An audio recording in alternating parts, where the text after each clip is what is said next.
Hello, guys and gals, and welcome! So, we're going to finish up our Necromancer today. I got to go to work late tonight. I got night shift, so we're starting our live stream a little bit early. Well, actually, a lot early. I usually don't start anywhere near toward the middle of the day. Usually never. We'll see how our numbers turn out today for viewership, since I'm streaming at a time that I don't normally stream. We did get pretty far on our Necromancer Mortuary. Mortuary is actually doing pretty darn good, to be honest. We've been pretty lucky in our solo self-found run so far. We managed to put together a lore helmet, which is not like too difficult to do, but we managed to put together a lore helmet, which is nice. We also got really lucky with a drop from Diablo. We got a nice little +1 Necromancer amulet. It even has a decent amount of mana on it. It's got +8 energy and +11 mana, which is not bad at all. We managed to put together a stealth chainmail after much terribleness. Eventually, we got it. Dennis, I have done the pus spitter. It's already up. We also found some really nice magic find gauntlets, 25% magic find gauntlets, very, very nice, or chainmail. We also managed to get ourselves some halfway decent equipment along the way, including a +2 skeleton mastery helmet, or sorry, head, and a really sexy wand, a +3 golem mastery, +3 skeleton, +1 skeleton mastery wand. So far, we've just been really lucky. Very, very lucky. We've even managed to put together some halfway decent equipment for our mercenary. And all in all, we're flying along. The only thing we got left is Act 5. So we should be able to finish that today. And then we can move on to the Nightmare section of this Necromancer's solo self-found run, which should be fun. I guess the first thing to do is to get some bodies. So if you guys are unaware of this as a Necromancer, this is something that you do need to be aware of, is that there are some dead bodies always outside the front door of Haragroth. A lot of people don't know this, but there are dead bodies always on the ground right here outside of Haragroth. Not that many, but enough that you can get your army started when you otherwise wouldn't normally be able to. Definitely handy. As you can see, I've got 4 skeletons so far. Pretty quickly, too. There's a 5th skeleton. And you just kind of run along the edge here near the town. So not very far. You don't need to go very far. It's just right near the edge of town. And there's usually a decent number of skeletons or dead bodies just right here waiting for you in Haragroth. Not as many as like the Pindle Zone, but I don't have the Pindle Portal up yet, so I can't use the Pindle Portal. As a Necromancer, you tend to become very crafty in the ways that you do this sort of stuff, because obviously you need to be crafty. You're a Necromancer putting together the bones of the dead. You're a crafty individual, okay? You're very crafty.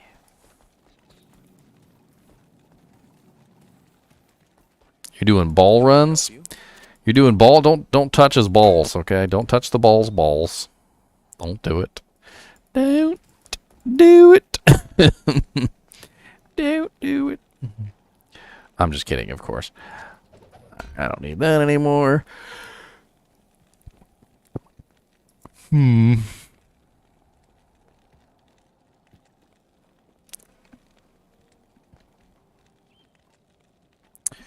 Let me link the pus spitter for you, Dennis, just in case you can't find it. It won't take me but a second to locate it. Pus spitter definitely is an interesting bow. It's interesting.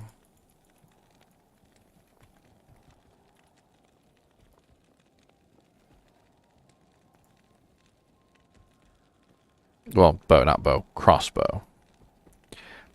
Seemingly on the surface, it seems to be made for a Necromancer, but I don't think it is. You'll find out if you watch that video. I very much so believe that it was made for a sorceress, because it seems to be more pointed at a sorceress than it does a Necromancer. A lot of the times when they have lore resistance on stuff, it always makes me think, like, why? I mean, the Necromancer doesn't need it. Like, when you have amplify damage procs on something that a Necromancer is supposed to use, why? The Necromancer can cast amplify damage anytime he wants to. So can the Necromancer cast lore resistance anytime he wants to. So you have to imagine that if they put amplify damage or lore resistance on an item, it's not for the Necromancer. It's for someone else. And that was kind of the scenario that I ran through in my head. Before we get started into Act 5, let's do ourselves a favor real quick, and let's kill a couple monsters, see if we can't get ourselves some better gear. So we're going to start off with a really easy one. We're going to do Arcane Sanctuary. And we're going to walk through this portal right here, which is going to take us to Fire Eye. Fire Eye is an extremely easy monster to kill because he's always right here. He is a super unique. He always drops 2 items.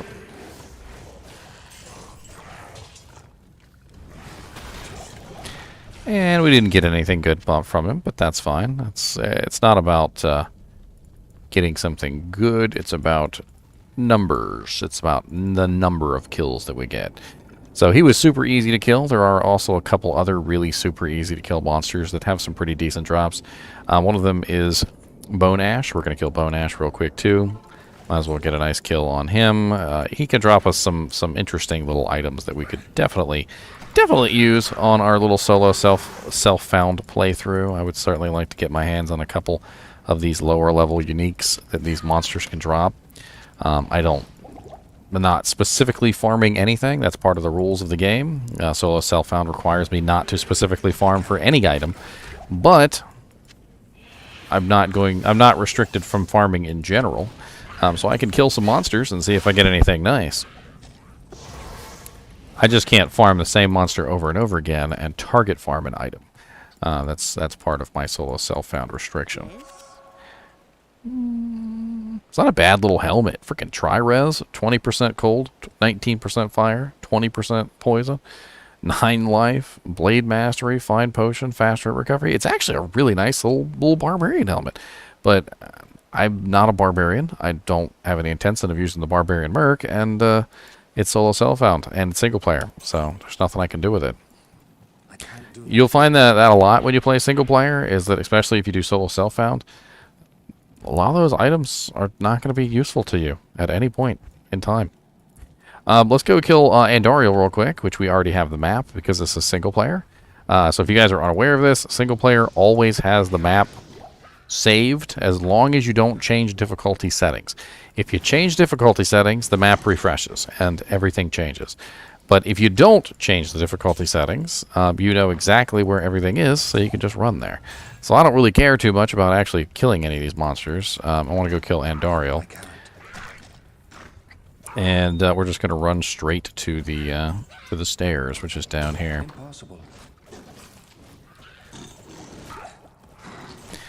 You keep everything and never use it, Tax Cut? That's terrible. You got to use all your items. You got to use and abuse, my friend. Use and abuse. Just like your mom did to your dad. Ooh, burn.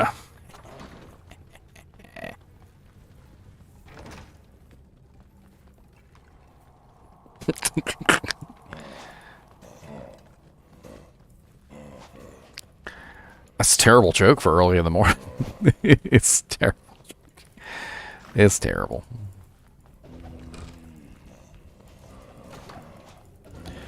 I apologize to everyone who heard that terrible joke. I apologize. Come here, Andy Bandy. What's up, Andy Bandy?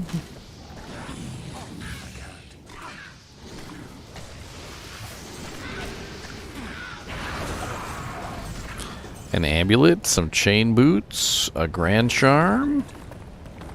Not bad drops. We'll take a look and see what we got. Could be way better than my crappy boots that aren't really that good at all and don't have faster run walk or nothing.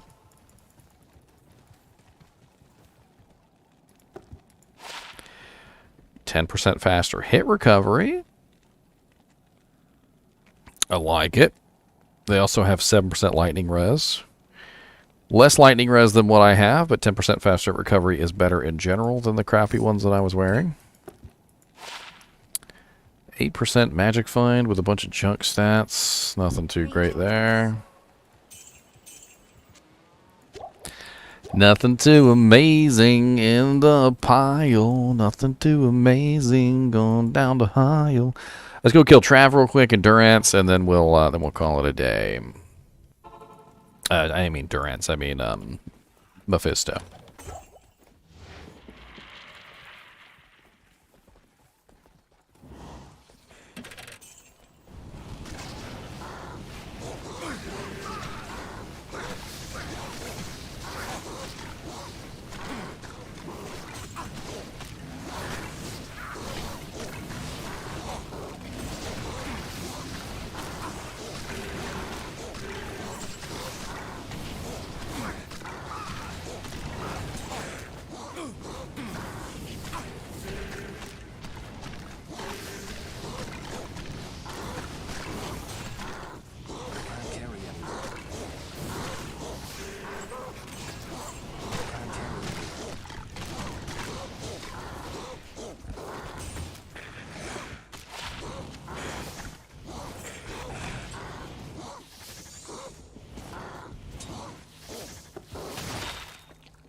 A little known fact about daggers that a lot of people don't know, thus it being a little known fact, is that daggers can have plus necromancer skills.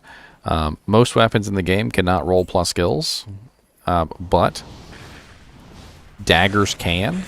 Daggers are essentially a class item for necromancers. Ooh, +3 raised skeletal mage with +2 golem mastery. I'll lose +2 skeleton mastery, but I'll get 3 mages and 2 more to my golem mastery. It doesn't sound bad, honestly. I think I'm going to swap. That's actually pretty sexy. Not very long, John. We haven't really done much. But what I was saying is that these daggers can actually roll with +1 and +2 necromancer skills. So if you find rare daggers, definitely pick them up and check them, just to be sure. Because you could end up, especially early on, you could end up with a nice +2 necromancer dagger that you can utilize for a little while. It's pretty nice. You broke your foot. Dang, man. Don't be breaking feet.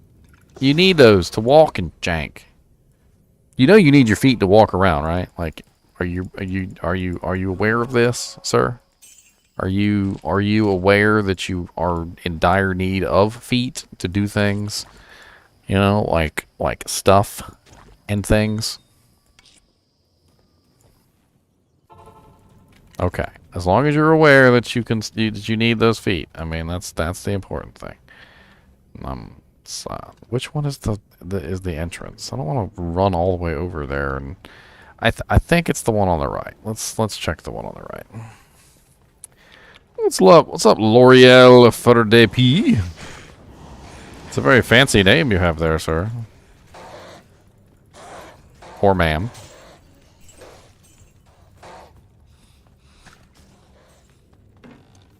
It's locked. I need to get my mages up. Oh yeah, resummon my golem too, since he's much stronger now.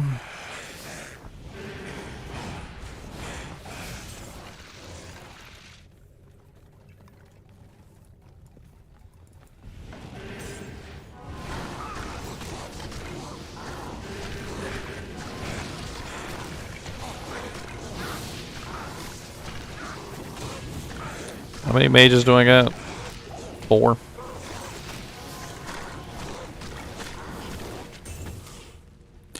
Two socket with +1 raised skeletal mage. It's garbage, but it's worth money.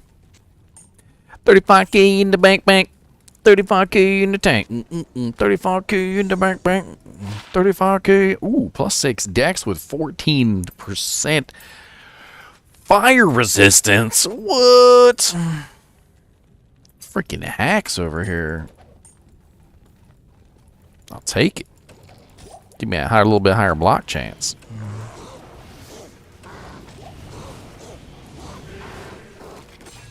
Ooh, a Talrune and a Jewel. 15% enhanced. Demons. Energy. Mana. It's kind of bad, actually. I don't know. Not really. It's not really that fancy. The plate mail of strength. What? I'm out of keys? Oh, man.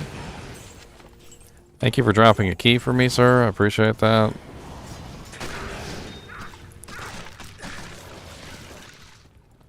Ooh, Flawed Emerald. This game is hard. I figured you were from Brazil, sir. You're on Facebook. I have a lot of people who follow me on Facebook from Brazil. It's a pretty popular game, I've noticed, in Brazil.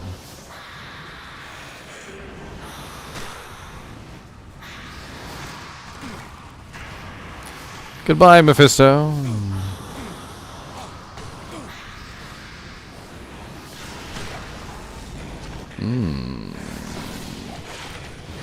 Asurus. It's a little bit better than the belt that I got. Mainly because of the potion slots.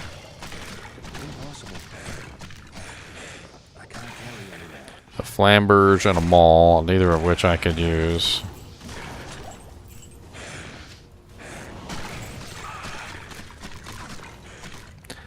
Can't really get good use out of either of those. Not really going to help me out.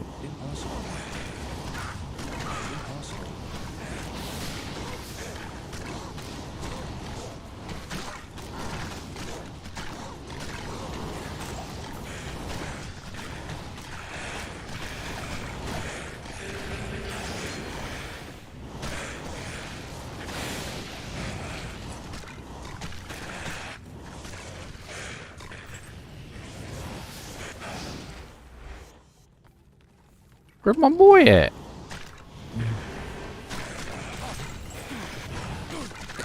That's strange.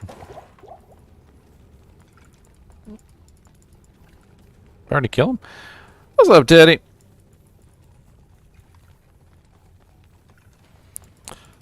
Hey, there's a lot of people in Brazil that play some Diablo 2. Diablo 2 is a popular game. Cross national cultural boundaries. Alright, I think that's pretty much it for farming. Let's get into Act 5. I don't really want to farm Diablo. I barely was able to kill Diablo before, like, reliably, and I don't really want to, like, test my luck on him for right now. After I improve a little bit, I'm sure I'll do much better. I'm not really feeling the Skeletal Mage, I'm gonna be honest. I'm not really feeling it. They're not really doing very well as far as damage is concerned, so... You are the weakest link, goodbye.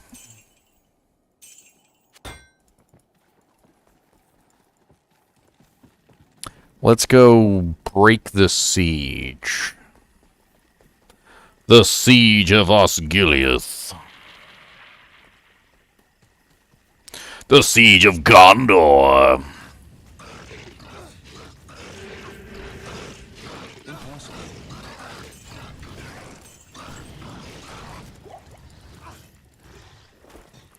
And away we go.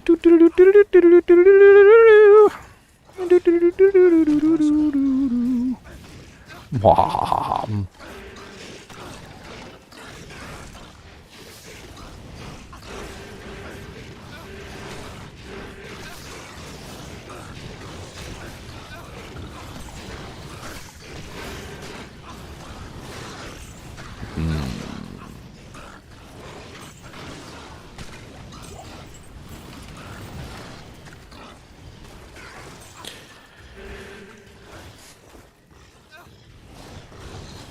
I mean, they're rolling through content pretty good for Players 8. I am still on Players 8, aren't I? Let me just double, triple check, because sometimes it does, like, okay, yeah, it's still on Players 8. All right. Impossible.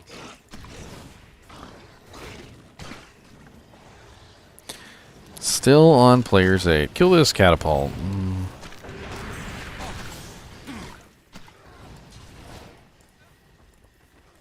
Ain't got time, you guys suck.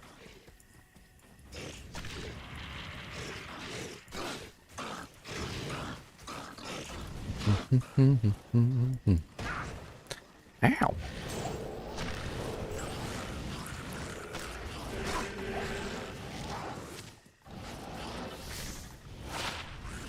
Plus one enchant. It's worth selling in town. Oh yeah, I forgot to sell this stuff in town when I went to town. Yeah, this is single player offline solo self-found chat. So no joining me today, unfortunately. Just having a little bit of fun with some solo self-found. Solo self-found, I think, is a really fun way to play Diablo. Granted, you don't have to play solo self-found offline. That's just a imposition that I'm placing on myself. And it's really just because it makes it easier for me. Because I can clear out the stash and I can just like free myself of distractions, you know, that would otherwise cause me to cheat on the rules of solo self-found. I don't want to cheat.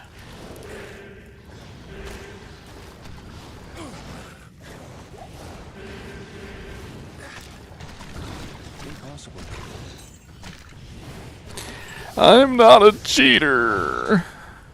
I'm not. I do got a dang old teleport staff, though.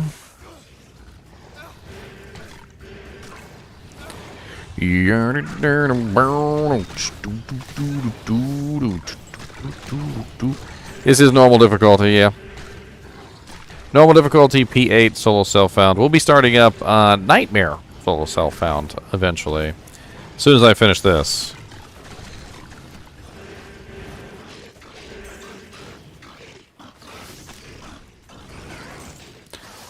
Cheater, cheater, pumpkin eater. I cheated in Elden Ring? How did I cheat in Elden Ring, Chicho? How did I cheat in Elden Ring, sir? I need proof. I'm gonna need evidence.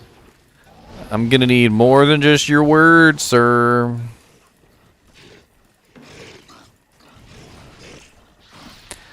I'm gonna need more than just your word.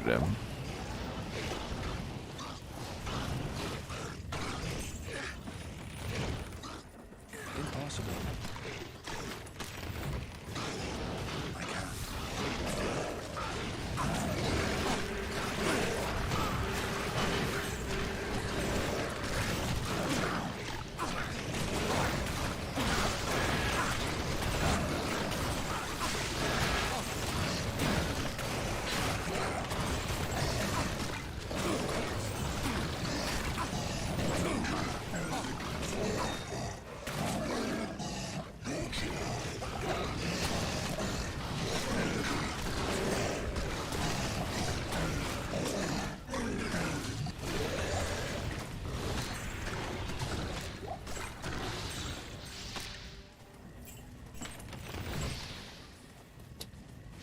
It was a nice little run, romp through the hills. We just want to get some kills.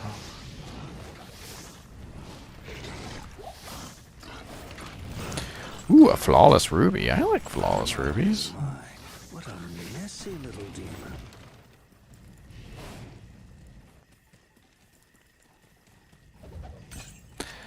Ooh, an ort rune. Hell yeah. I got a ort, sexy ort. I got a ort, a sexy ort. The Act 3 Merc is great now. Are you kidding me? It's got 3 different variations, and the 3 different variations all have very specific uses.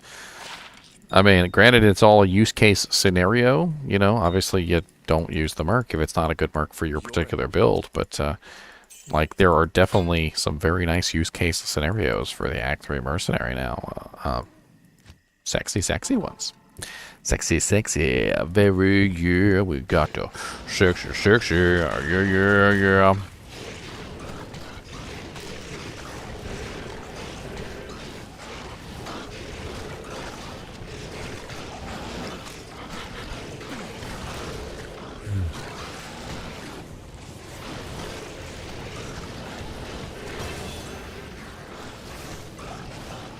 Oh yeah, new plus skills. Let's go. Got them kills.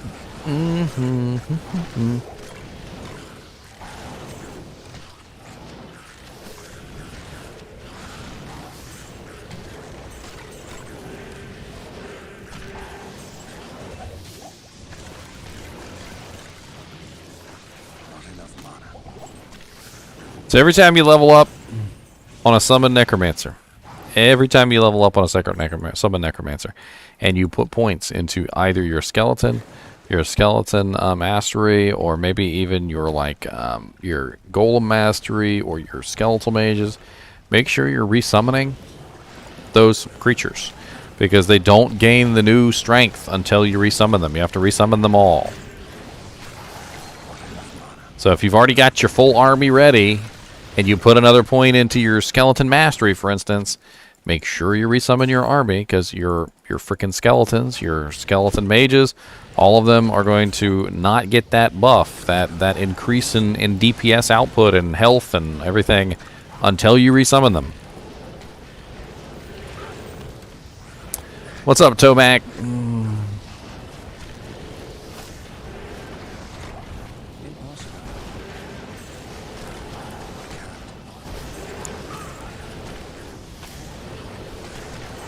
Ay.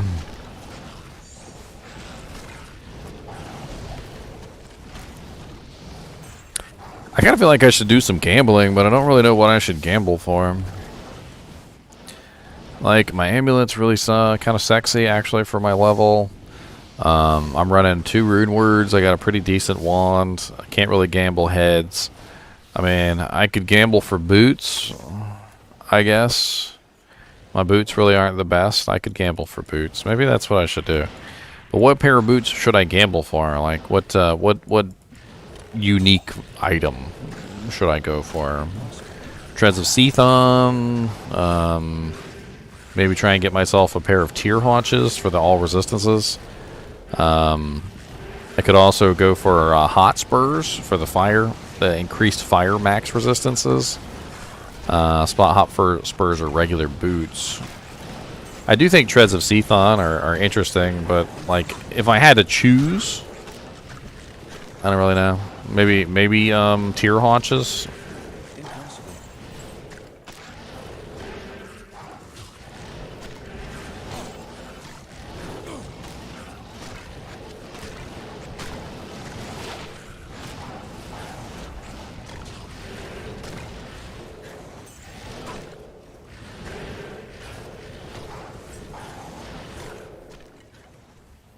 Impossible. Level 34 right now.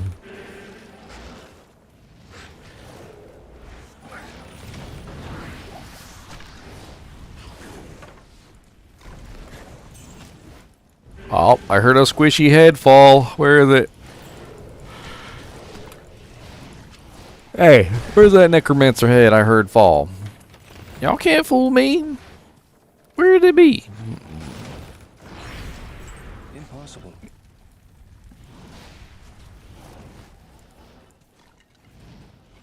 Yeah, Hot Spurs. I was thinking about Hot Spurs. Impossible.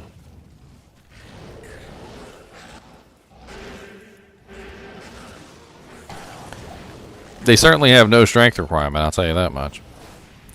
And if by some happen chance I were to end up with the upgraded version, which is the, what is it called? Inferno Strides, those are also pretty good.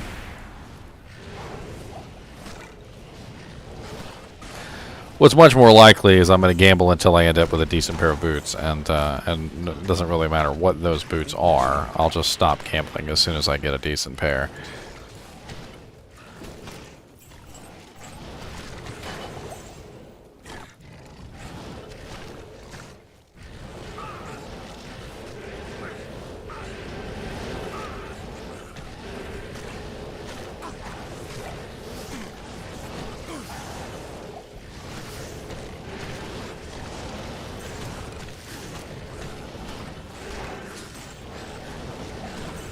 Fun like taco night. What is going on right now?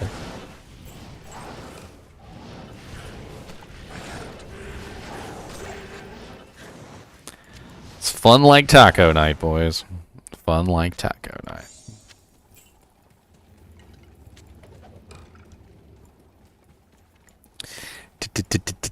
Taco night.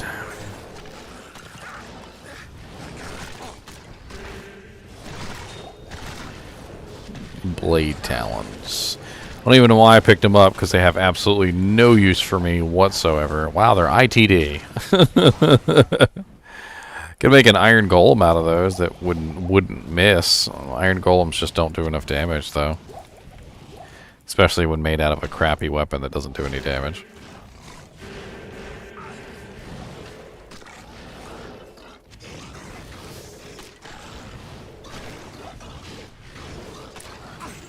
Chilling armor. Blizzard and energy shield. That's a nice little cell. That's a nice little cell.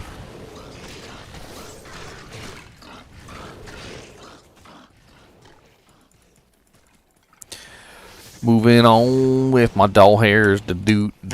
Working on with my doll hairs to do. Burn.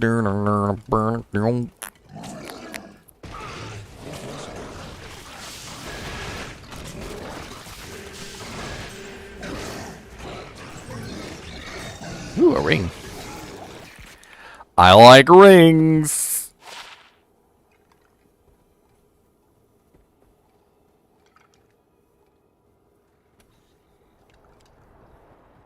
I don't like that ring.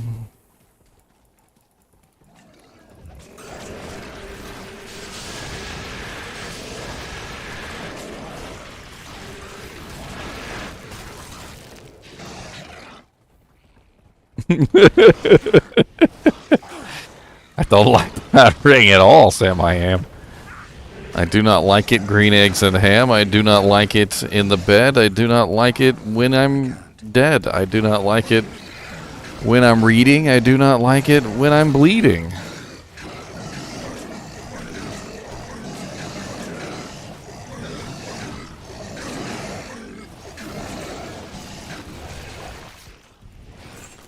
I do not like it, Sam I am. I do not like it, green eggs and ham. I do not like it.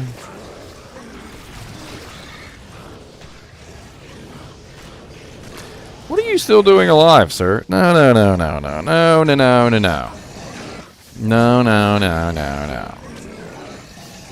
I'll have none of that being alive. I'll have none of that. We do not accept alive demons around here, okay? It's dead or dead. Those are your choices. Dead or dead, okay? If you can't be dead, you gotta be dead. Alright? Don't argue with me. Dead or dead. You want to fight me about it, you're gonna be extra dead, okay? We're putting you in the extra dead pile, alright? What's extra dead? Oh, what's extra dead, you ask? Oh, well, that's when you die, you're, like, still dead. So you go to the afterlife, but you're dead in the afterlife, okay? So don't even test me. I'll make you extra dead. I will make you extra dead, don't you? Don't even...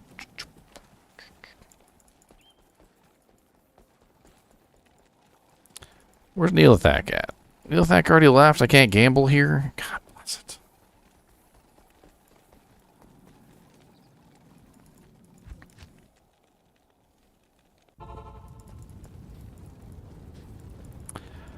What's up, Jamela? Let's try for Hotspurs. I think Hotspurs is a good choice. Oh, nope, there it is. Garbage. Garbage. Garbage. Garbage.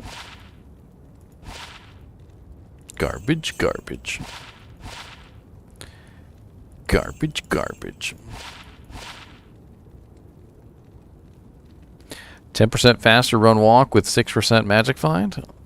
That's actually not bad. Okay. Let's try a couple more times just to see if we get anything better.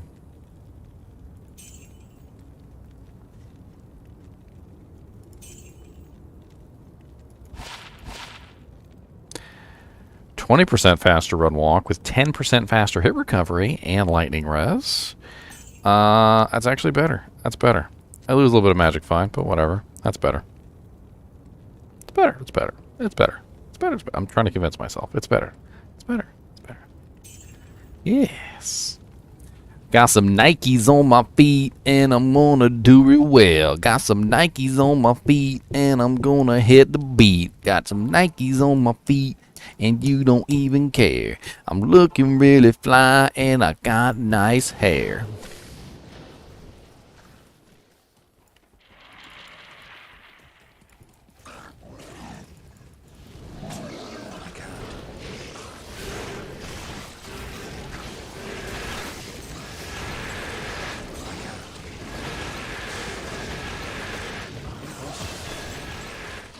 Dang, I leveled up again?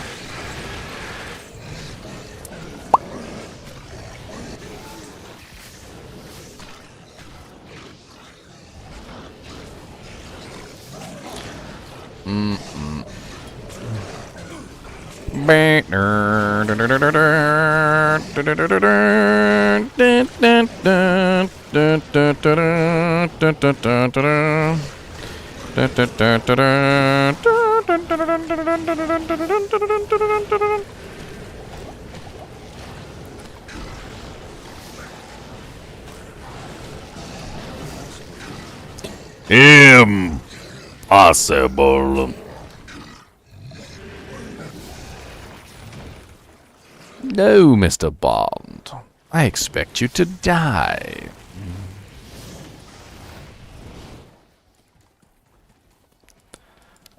Are you kidding me? Trangul set always ends up getting utilized on a Necromancer. If I find Trang's armor, which is actually pretty common, I'll be rocking it. Like, I'll socket it. I'll probably put a Topaz in there.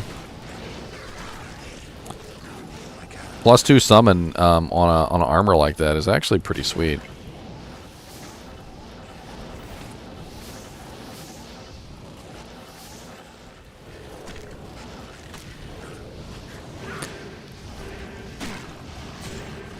If you see me skipping a little bit, it's because I'm over-leveled. Like, I'm way over-leveled. I'm level 35. I should have been out of here quite a long time ago. Yeah, here's my list. So as you can see, at level 35, I'm literally like almost leaving Act 5 and starting to get into Act 1 Nightmare. So I'm past where I like should be, like as far as level is concerned on this particular character. So I'm just kind of skipping ahead a little bit because everything's getting a little bit too easy here. I'm gonna go rescue Anya, of course. I'm definitely gonna go rescue Anya.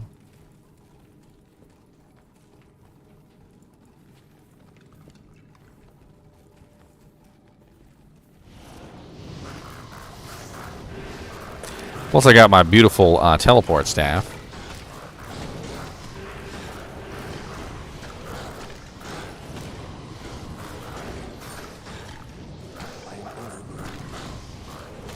Where did a giant axe come from?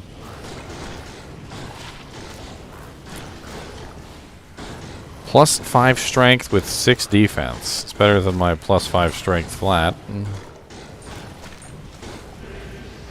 Can you guys, like, get out my way? I don't... Get out of here, kid. You bother me.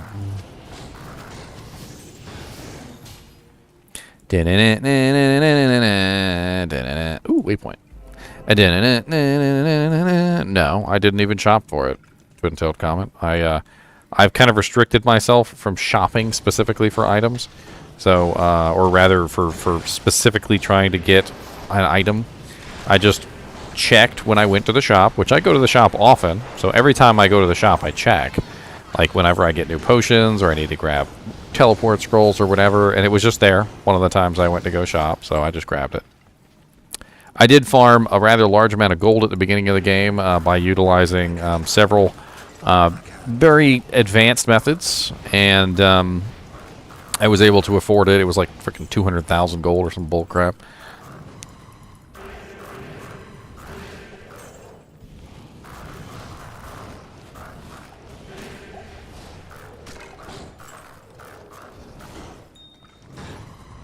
Topaz! Ah! Punks! Impossible. What's up, punks?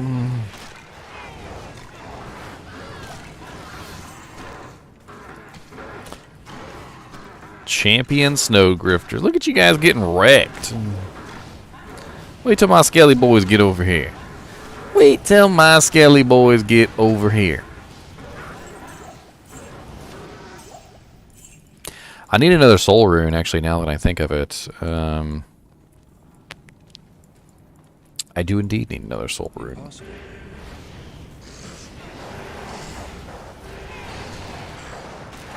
Mummified trophy? What are you, sir? +1 lower resistance. +1 bone spear, +1 bone wall.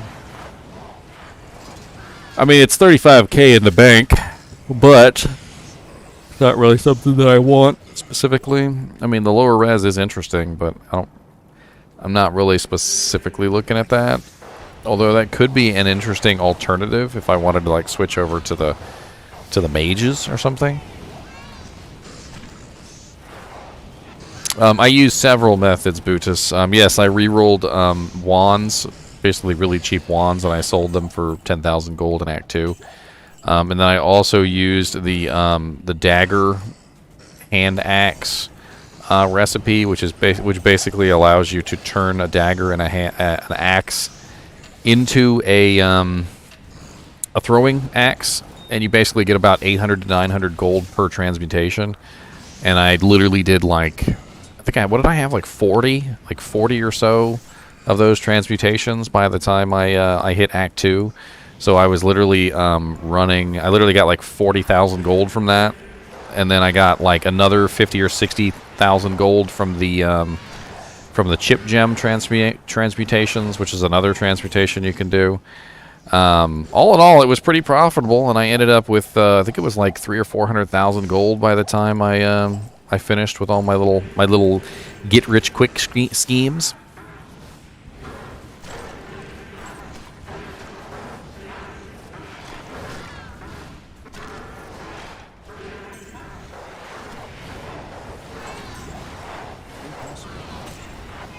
Impossible. That's right. 35k in the bank. 35k in the tank. 35k in the bank. 35k in the tank.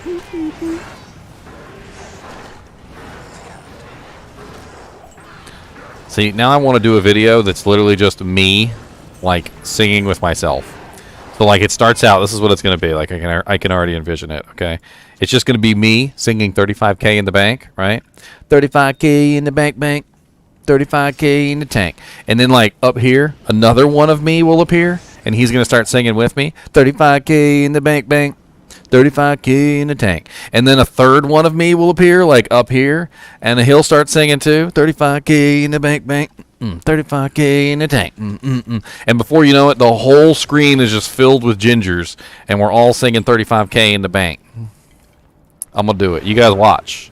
I'm going to do it. It's going to be up tomorrow. Maybe.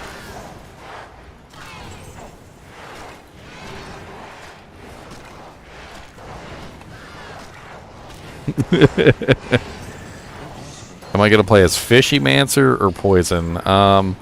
Actually, I'm considering what I normally do, which is full summon. Fishymancer is interesting, but it doesn't help you pass the bosses. And I've many times that I've tried to play the Fishymancer, which I hate calling it that, by the way. You end up with a situation where you can't pass the bosses because you spend too many points into Corpse Explosion. To pass Baal and to pass Diablo, you really have to focus all your points into the summons, especially in Nightmare difficulty. That's where things get really hairy. And if you put 20 points into Corpse Explosion early on, it just ends up being a mess because you don't have strong enough skeletons. Fishymancer is a really stupid name that doesn't make any sense, okay? Because the name of the person who made the build was called Nightfish. And instead of it calling it something cool like Nightmancer or something like that, they called it the Fishymancer, which has got to be the dumbest thing. His name isn't even Fishy. His name is Nightfish, not Nightfishy. It's the dumbest name, and I refuse to call it that ever. Like, I absolutely refuse.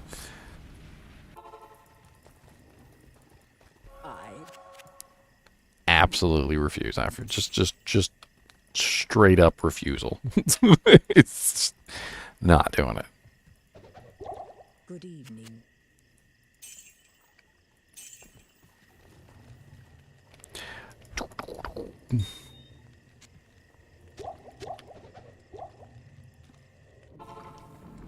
Hey, Nakedmancer is a hell of a lot cooler name than Fishymancer.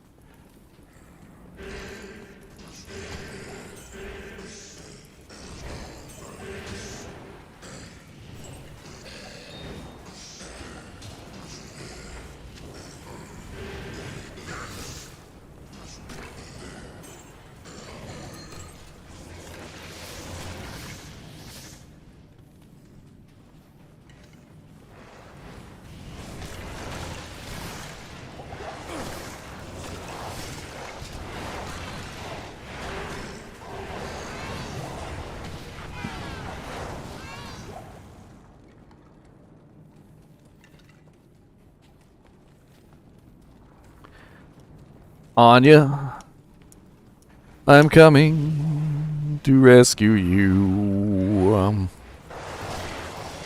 Oh, dang. Alright. There's a whole lot of little doojags.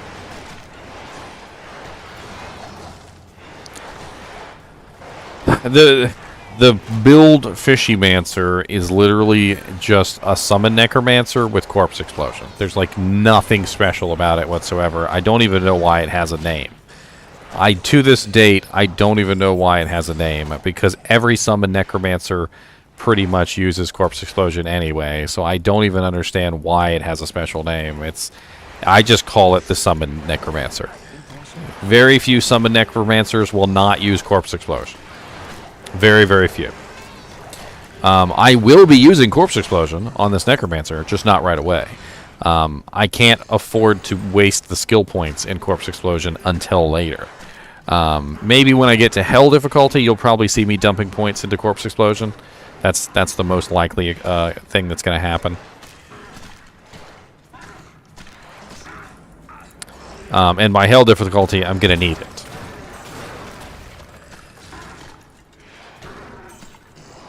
Because that's when things get scary. And I need my mommy. No, there's no specific extras for the Fishymancer. It's literally just summon with Corpse Explosion. That's it. Like, there's nothing special about it. Summon Corpse Explosion.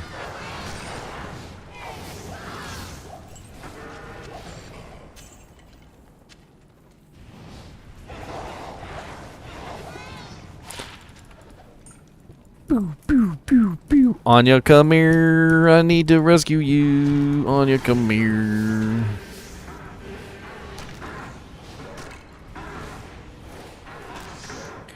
Gotta shoot them fireballs. Gotta shoot them fire. Gotta shoot them fireballs.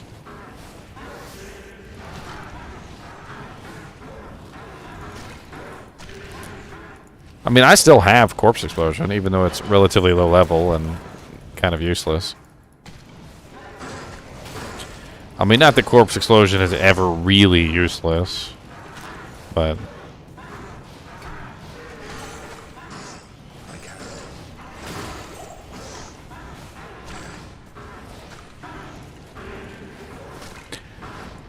Frozenstein, die!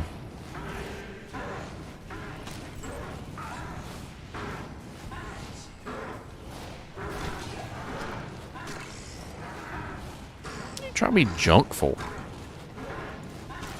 garbage. Just drop me pure tea garbage. Why are you guys taking so long to die? Just die already. Hero, Neelathak did this to me. Neelathak is a jerk. He's a big ol' jerk. Neelathak is a jerk. He's a big ol' jerk. Neelathak is a jerk, he's a big ol' jerk. Neelathak is a jerk, he's a big ol' jerk. What is Neelathak? He's a jerk. Yep, that's right. He's a jerk. Neelathak is a big ol' jerk. He's a big ol' freaking jerk. Anya, can we share portals? I need to save money. I'm on a ride share. Do you think we can share portals? Anya, my girl. Anya, can we share portal? I see how it is. I saved your life. Can't even share portals back to town. You know what? That's fine. That's perfectly fine. It's perfectly fine. It's perfectly fine, Anya. Good evening. You have proved. Thank you, Neelathak. +2 Bone Spear with all resistances 15. Could give me something to use.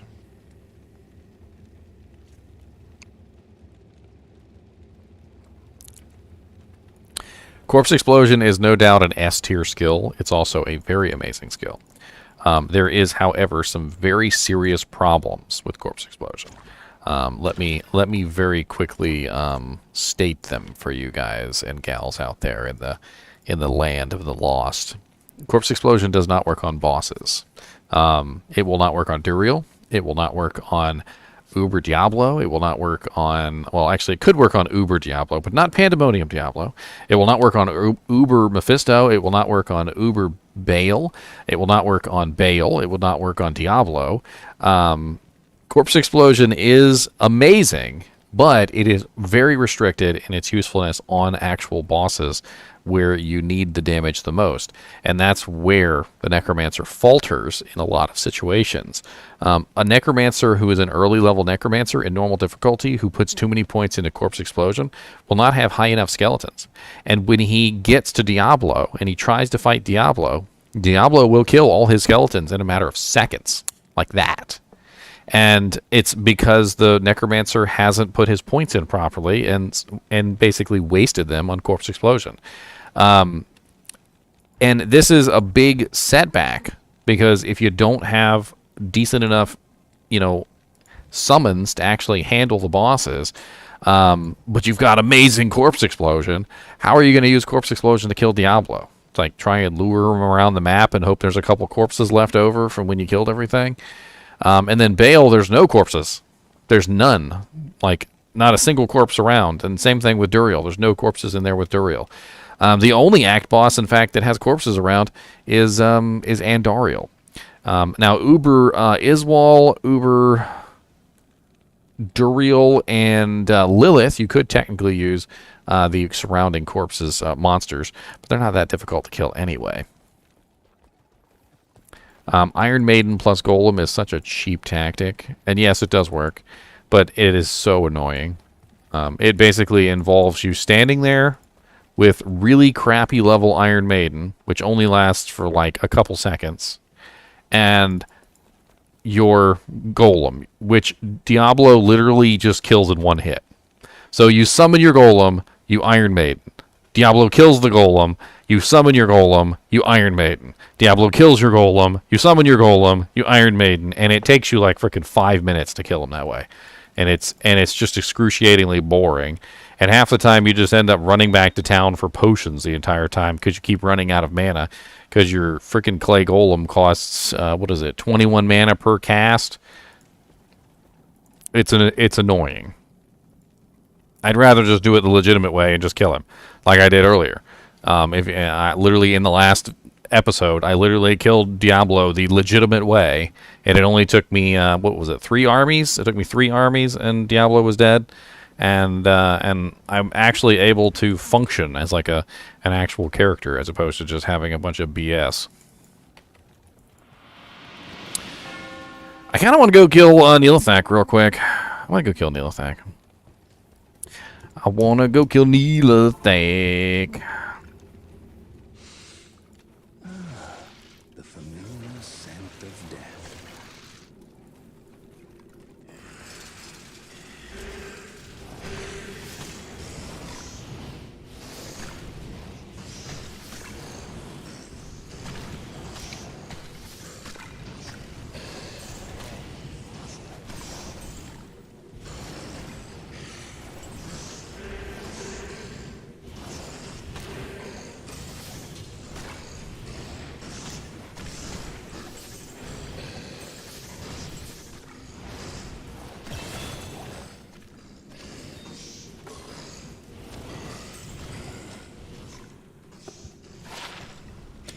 All resistance is 17.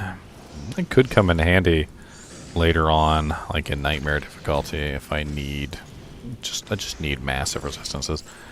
Paul, have you played solo self-found? Like, because a lot of people that tell me that they're bored with the game have literally just only played online, and they've only like cheated themselves in items by basically having them given to them or trading for them or whatever. They don't actually find the items themselves. They don't actually create the items themselves. And most of the time, they don't even find the basis for the items themselves.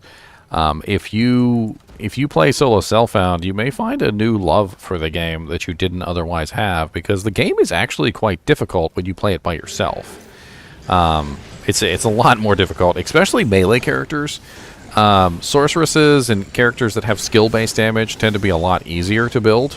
However, melee characters and characters that rely on their weapon heavily tend to be extremely difficult to build in solo self-found. A lot more so than like a sorceress or like a necromancer. I chose Necromancer specifically for this, though, because I wanted to demonstrate to you guys and gals how to deal with Diablo and Baal, which is one of the biggest obstacles for solo self-found Necromancers.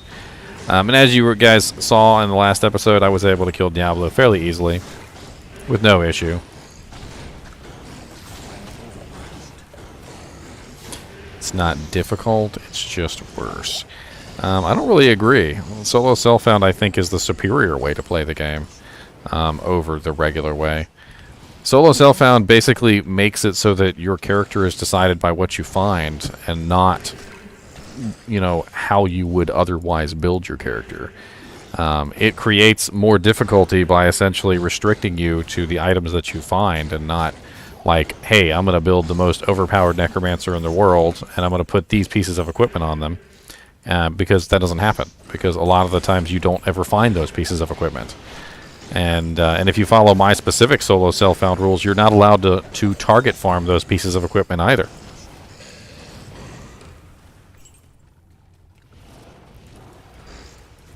Because that's pretty much the same thing. If you go do a solo self-found run and you just target farm yourself the most OP, overpowered pieces of equipment in the game, you're basically just doing the same exact thing as you're doing online. You're just taking a little bit longer to do it. Easiest way to stop Baal from teleporting 7 bowls is to decrepify him. Decrepify stops him from teleporting around. You do have to stand there and spam it because it doesn't last very long. But it definitely helps to have Decrepify before you fight Baal. Speaking of which, I'm probably going to have to get Decrepify. Honestly, though, I would probably prefer to just find a staff or something, or I mean a wand or a head or something that has plus Decrepify on it, and I'll just use that instead. If Baal is decrepified, he can't teleport. It's something specific with Baal.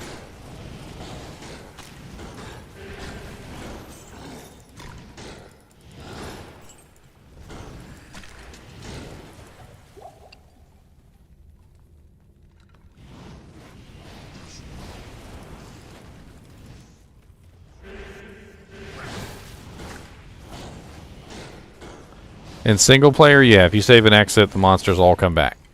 The map doesn't change, though, in single player, not unless you change difficulties.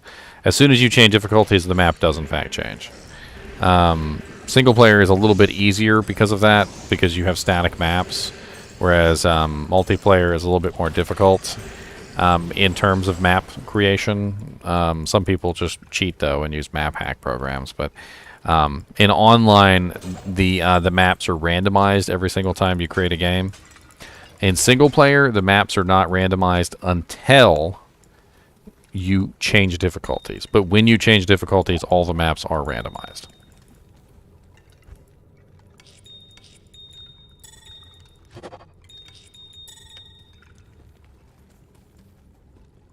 Does player count matter when you farm keys? Yes. It's the same as runes. Player count matters when you farm runes. Magic Find does not.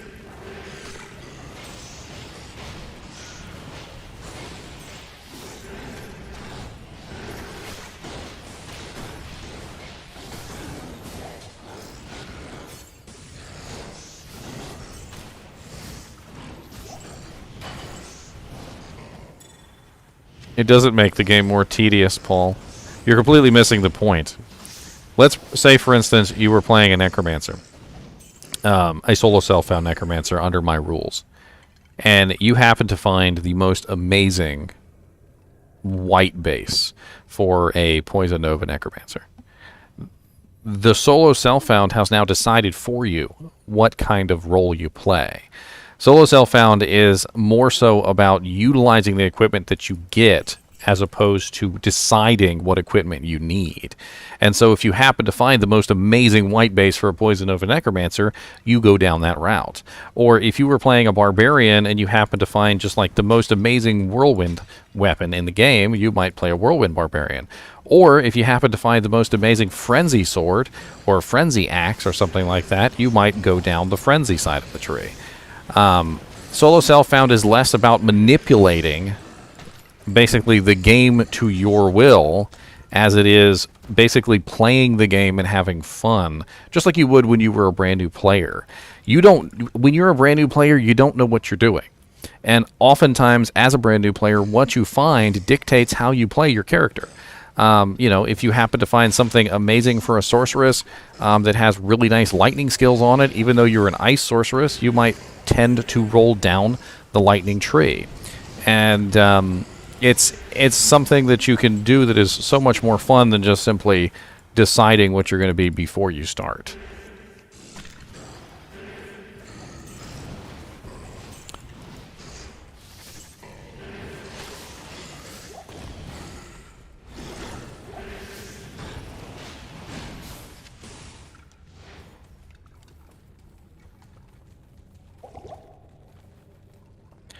Poison length reduced. Ugh.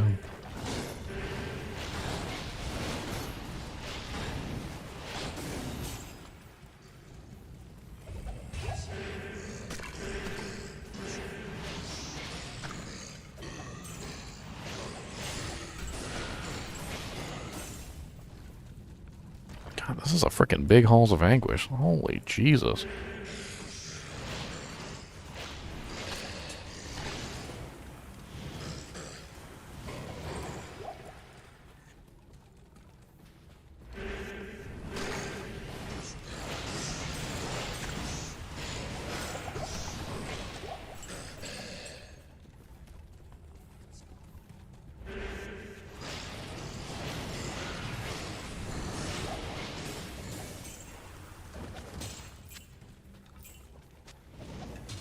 See, I don't see it as old content, Paul.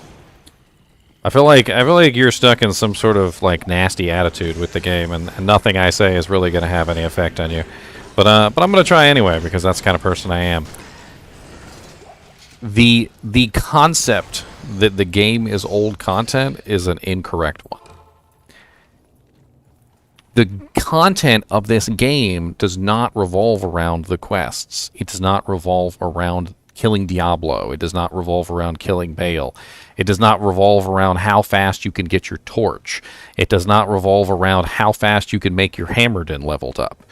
The content of this game is, the heart of it is in creating your characters and having fun making new and like unique builds that you have never made before. It's about deliberately handicapping yourself and saying, I want to build an Inferno Sorceress, and I'm going to make it work. Because that's the kind of weird-ass crap that you can do in Diablo 2, and you can have fun with it. There are builds, obviously, in this game that are the most overpowered and broken builds that ever existed in time and space. And if I wanted to be bored with my life, I could play those builds, and I could rush through this game as fast as humanly possible. I probably could have beaten normal difficulty in, like, under an hour if I wanted to use the most overpowered broken build in the game. But I chose something that was more fun.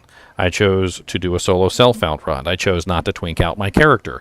I deliberately handicapped myself to basically create new content for myself. And that new content is in the mind.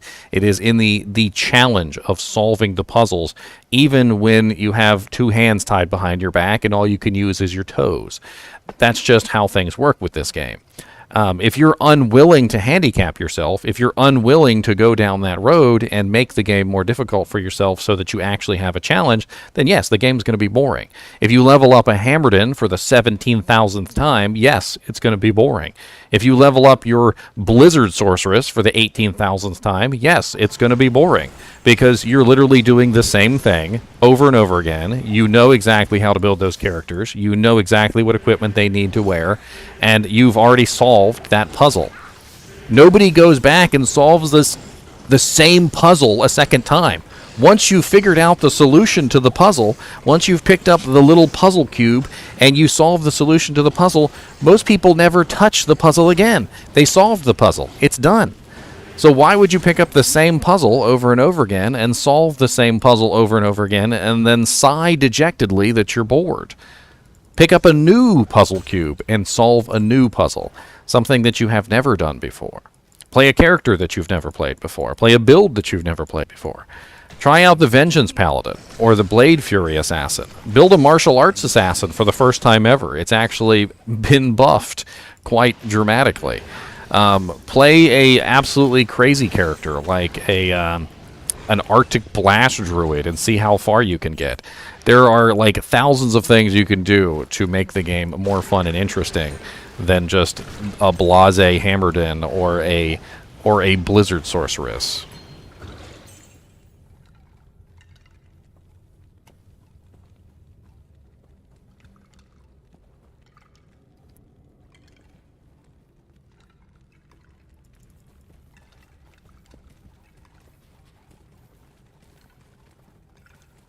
I mean, one thing I would tell you right off the bat is don't ever put an Enigma on again. If you're bored with the game, don't ever put an Enigma on your character.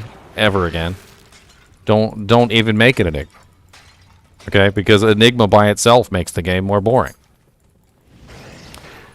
Don't ever put a Grief on your character again. Because Grief, honestly, makes the game more boring. It's a static choice. You play 10 different characters, and 10 different characters all have the same best weapon, a Grief. You're just making things boring for yourself. Choose something more interesting. Make a character based off of a unique item. Pick a unique item. A random unique item that you've always, like, admired for some particular reason. You know, like, let's say Demon Machine Crossbow. Make a Paladin that uses a Demon Machine Crossbow. And beat Hellbale with him. Alright? That's a puzzle for you. How do you make a Paladin who uses a Demon Machine Crossbow kill Hellbale? Find a way to make it happen. Pick another weird weapon, like the Cloud Crack Gothic Sword that summons Fourth Fist of the Heavens. Make a two-handed weapon paladin that can beat Hellbale. I mean, you're handicapped ridiculously by using a two-handed weapon on a paladin, and handicapped even more by using the Cloud Crack. But now you have to build a character around the Cloud Crack, and you have to make it work.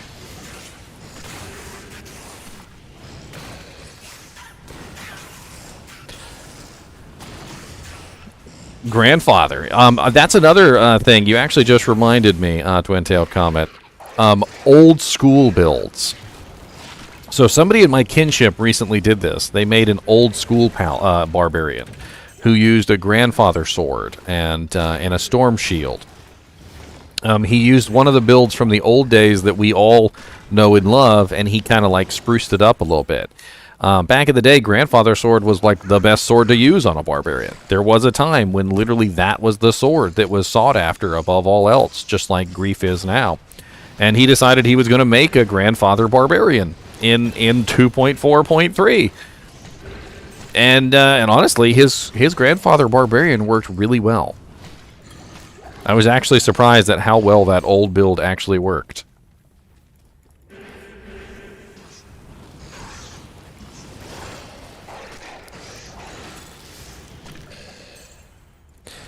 Let's see if I can find the waypoint in here. I might actually want to kill Neilthank a couple of times just for some loot.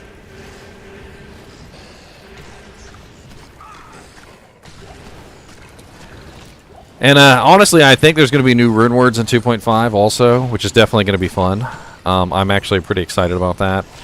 I'm also very sure, I'm like 99% positive we have some kind of new feature coming. I don't know what it is. If you guys haven't seen yet, I posted a poll on my my channel, and the poll is literally just, what do you think is coming? And I'd like to see what you guys think. So far, I have 173 votes on this poll. Let's see if I can actually... I wonder if I could just copy and paste it in here for you guys. I have 173 votes on the poll so far. We got 35% of the people seem to think that the currency tab is coming. We have 31% of the people so far seem to think we're going to have stackable runes and gems, and I totally typoed that to games instead of gems, so stackable games. We also have Act 6. 11% of people think Act 6 is coming. Good luck on that one. We also have purchasable stash tabs and character slots. 9% and 15% new rune words. Now, I think new rune words are coming no matter what. So I understand why some people didn't choose that. They want to speculate more on the other options.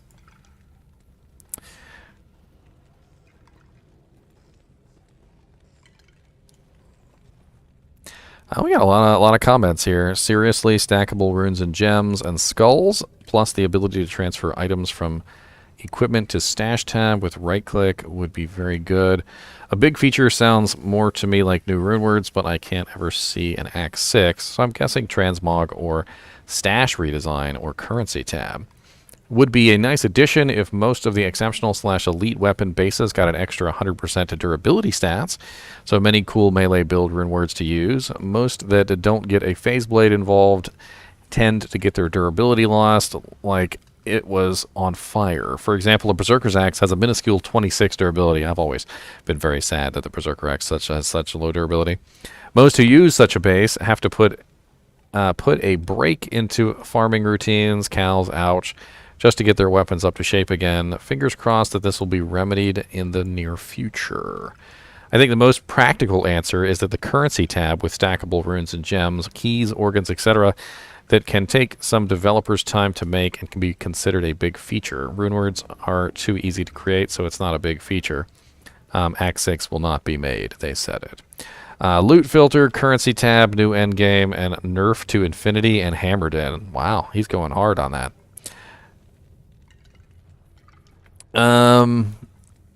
We ain't durability can't be removed because then ethereal items would be the king of everything. ZZZ. There's absolutely no way that's ever going to happen. They just need to revamp the durability so that it's higher.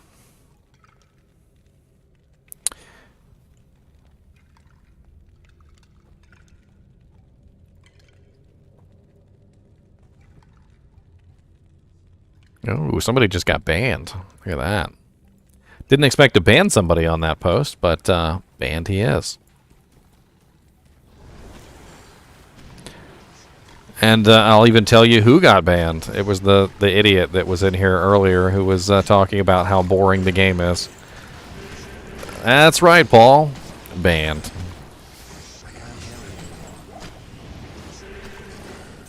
Ban hammer. I ain't afraid to ban people, guys. I'll tell you what. I may sound like a soft-hearted person, and most of the time I'm a friendly guy. But you act a fool up in my YouTube chat or on my YouTube channel in general, you've got about one chance. Like, that's about it. One chance. And I will literally tell you. I will literally post a comment in reply to your nasty comment, basically saying something along the lines of, one more nasty comment like that, and you're gone. And always they choose trouble. Always. They never choose peace. They never choose peace. They always choose trouble. And immediately, I've just banned them. I don't even, there's no second chance. There's no reprieve.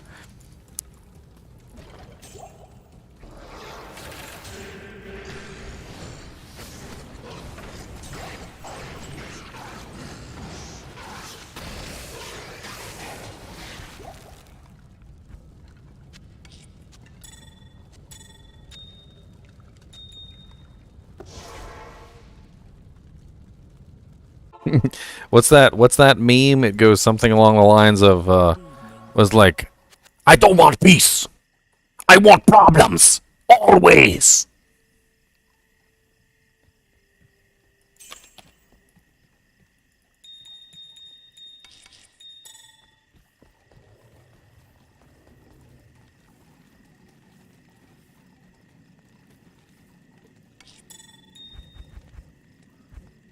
Honestly, I can't ever see letting anybody ban appeal. Like, the majority of these people that get banned are banned literally for, like, things that are just not appealable. Like 9 times out of 10, it's always something that's just like, no, you're just gonna do it again. Like, you're just gonna do it again. Why? What? No. No. And any time I've ever been kind-hearted enough to unban somebody, they always prove me right and do the same exact bullcrap a second time. Every single time.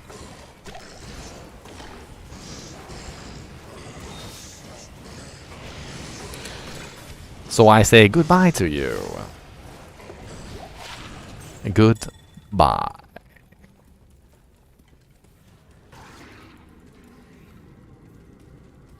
I am so glad that e-bug is gone. It was not something that I enjoyed as a feature in this game. The number of times I had to hear from people, but I can't e-bug it. Well, that's really good, but you can't e-bug it. My eyes were permanently rolled into the back of my skull on a regular basis every single time I heard somebody say that stupid phrase. And I am so glad that I have not heard that phrase since Diablo 2 Resurrected is launched. I am so amazingly thankful.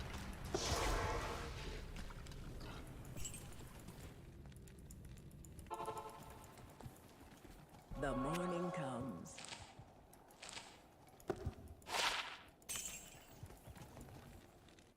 God dang it.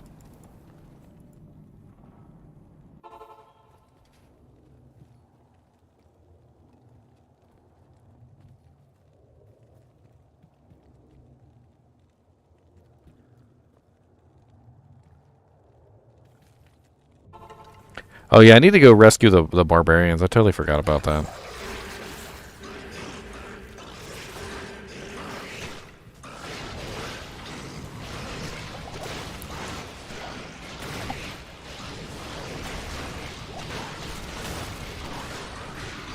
My bone spear sucks so badly, I can't kill him. It doesn't do any damage to P8 knee.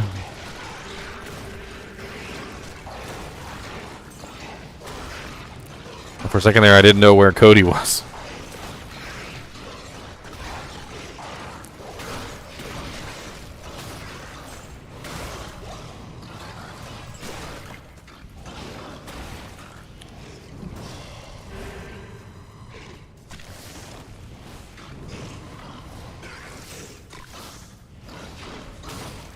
I'm telling you, you can't delete durability and quantity without messing with the ethereal systems. Easy, it doesn't work that way.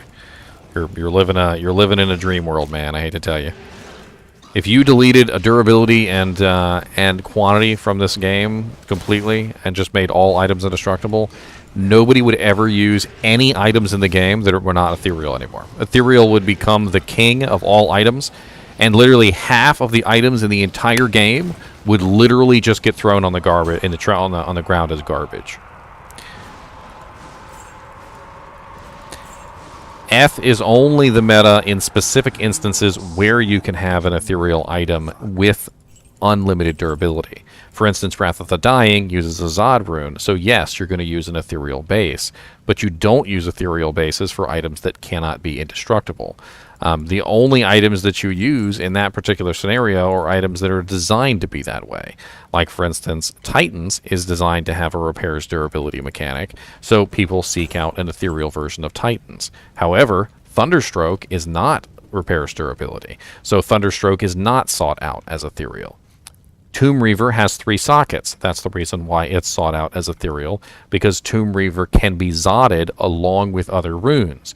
You can't do that to other items. Most items can only have 1 socket, and so then therefore you're stuck with either putting a Zod rune in it or something that actually makes it useful.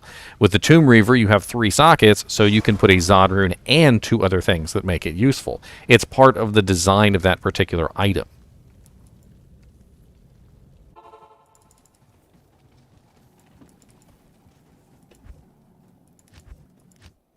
Need to rescue these barbarians and get my Ralort Tau.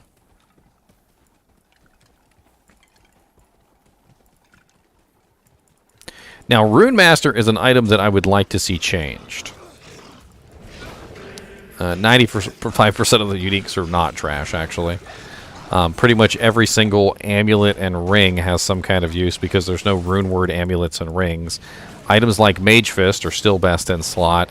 There are definitely unique items like Dracul's Grasp that are still best in slot on many different builds. Blood Fists are actually best in slot on many different builds. There are set items that are best in slot on many different builds. I don't think you understand how to play this game, ZZZ. I don't think you know how to play this game. I'm talking about best in slot builds that literally still use these items, and you're just trying to say that every single item in the game is trash when it's patently false. Not just false, patently false.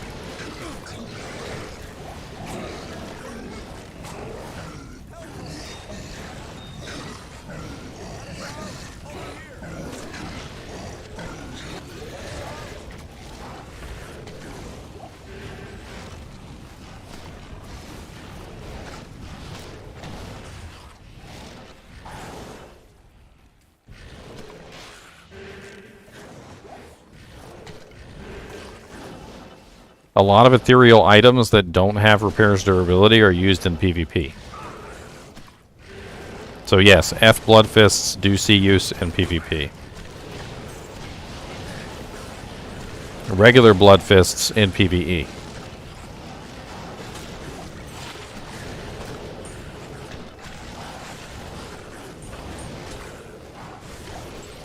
There's no exactly about it. You're just making up things. You're just building a straw man to try and make your argument sound better.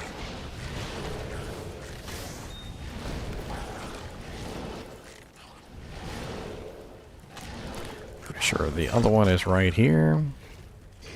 Removing durability would dramatically change the game so much that it's inconceivable. You would literally change everything about the game in one fell swoop. All of the meta would change everything.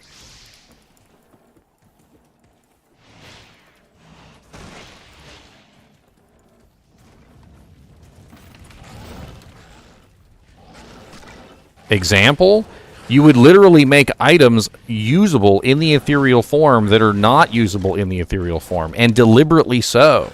You're talking about equipment that literally is meant to not be usable in the ethereal form. That's why they have it set up that way. You're talking about items that are set up specifically to be used as ethereal. I'm talking about items that literally are not set up to be used as ethereal. Taking away durability would enable every single item in the game to be used in its ethereal form. Every single item in the game that's not ethereal would be garbage at that point, because nobody would want to get their hands on a non-ethereal version when there is a superior ethereal version available. It would increase the damage of every single weapon in the game's base by 50% increase, and new weapons would come to the forefront of best-in-slot items. Not to mention the fact that nobody would ever put on a non-ethereal piece of armor again, because why put on the non-ethereal versions when the ethereal versions have more defense and less stats?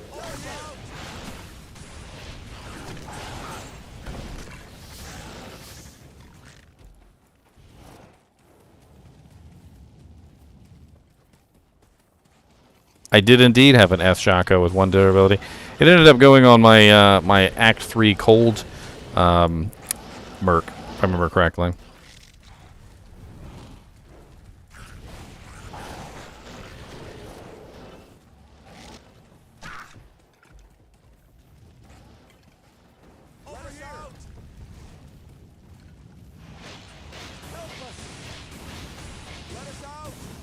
Follow me.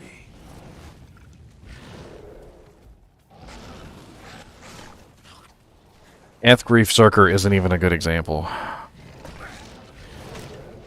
Because the Grief basically has no enhanced damage on it, and the plus bonus damage on the Grief does not affect the ethereal nature of the item, which means you're only improving the base damage of the Grief and not the total damage of the Grief like you would with something else.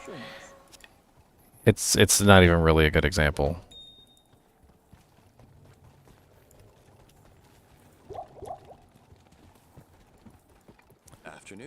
There's tons of other examples that are rune words that don't have the repairs, durability, or indestructible modifiers. Pretty much any rune word in the game that doesn't have a indestructible or repairs durability modifier could then be made in ethereal items and actually used on characters. You could literally just go through the rune word list, and you could just simply pull up every single rune word and look at all the rune words and be like, oh look, this one would be broken if I could make it an ethereal item, but I can't. But guess what?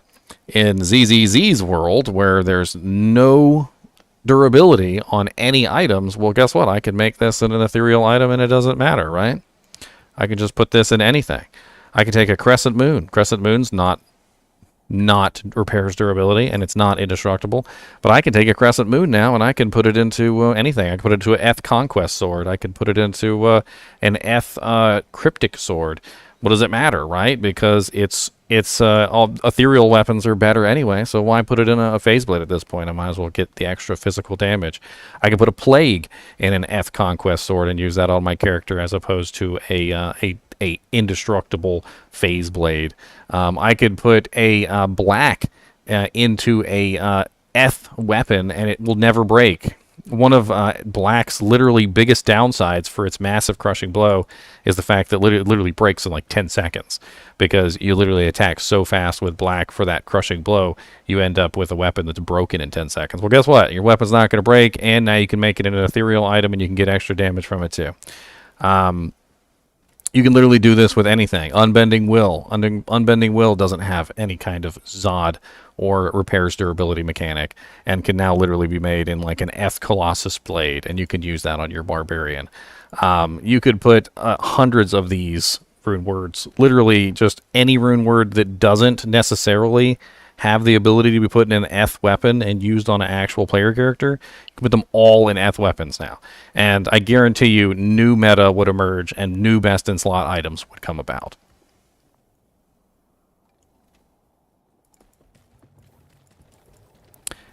Where the hell am I at? I'm in Frozen River. I just got Anya.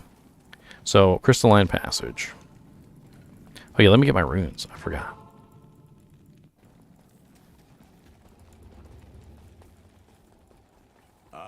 Thank you.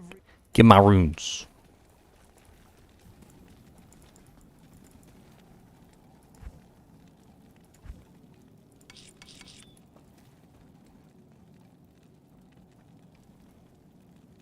It is pretty cool. If I turn up the lights,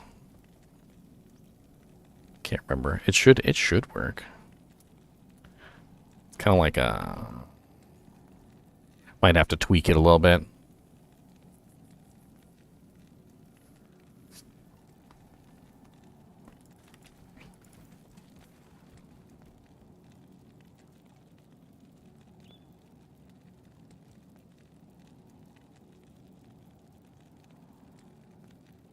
Well, defense prevents you from being hit, Stephen. So, or sorry, 7 bulls. So technically, defense does have an effect on how quickly your durability goes down, because when a monster takes a swing at you and doesn't hit you because they are, what's the term, completely missing you, it doesn't bring down your durability. So a higher defense armor is going to lose durability less than a lower defense armor. But of course, you can also just simply have higher defense in general. And higher defense in general will prevent more hits, which will also prevent more durability being lost. You have to actually be hit to have the durability fall off your armor. Which means that lower defense armors tend to break even faster than higher defense armors, just in general. Or if you're using a high defense armor on a character that just has crappy defense in general, that could also be an issue. Fortitude is nice because it has that nice defense bump on it, which multiplies your defense, which also drastically changes the amount of times that you get hit. So a lower defense Fortitude is going to have a much different hit rate on you than anything else.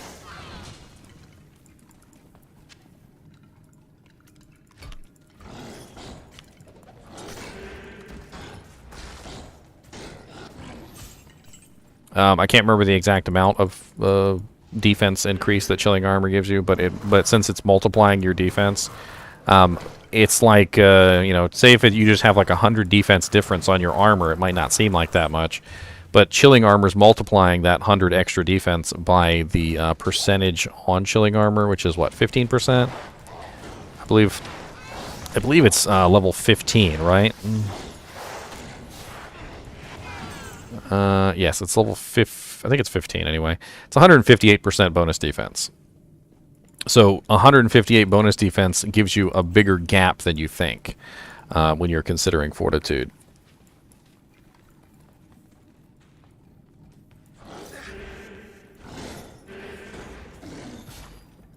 Ooh, a gargoyle head. Nothing on it.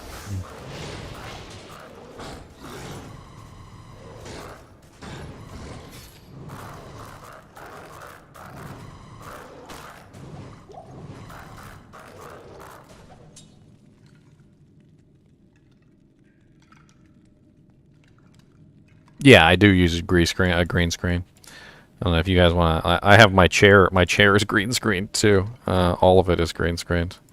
Here, let me show you. See, green screen chair, green screen. Sometimes I wear a green shirt, and that's fun too. It's all fun to play with the green screen. I did save the barbarians. I went back and saved the barbarians from my Ral Ortal. Why no Decrepify? It's too many points. Okay, that's a whole lot of points to go down at. I ain't got 3 extra skill points. Who got 3 extra skill points? You got 3 extra skill points?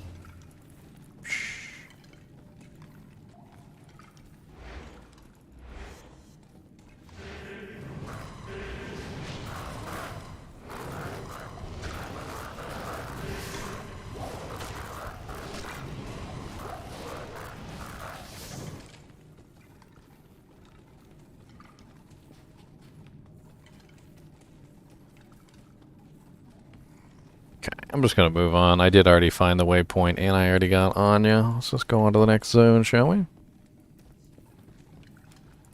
I know my Dragon Ball shirt is really nice with the green screen. I fold that thing up, and I put it in a nice place every time I finish a stream. I don't even... It's still brand new, so it's got that brand new smell, and it's a nice shirt. And I always make sure I have an undershirt on underneath, so it, so I don't have to worry about it getting too sweaty or anything. And, like, you guys know what I'm talking about. Have you ever had, like, a brand new shirt? You usually don't try and wash it, like, immediately, because you want to keep that brand newness. And then as soon as you wash it, it's not going to have that brand new feel, that brand new smell anymore. I will eventually wash it, don't worry. But I'm taking sweet care of it for now. Sweet care. I really actually only wear it for the most part while I'm streaming. Like, that's about it. As soon as I finish streaming, I take it off and I neatly fold it. I have 2 of them, by the way. I've got I got the purple one too, which is Frieza. The green one is Cell.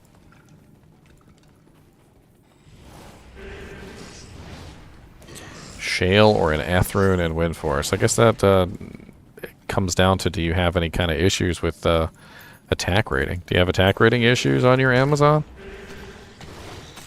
I mean, one thing you can do to help prevent attack rating issues on the Amazon is you can use the Inner Sight. Inner Sight works really well to bring down the defense of your targets.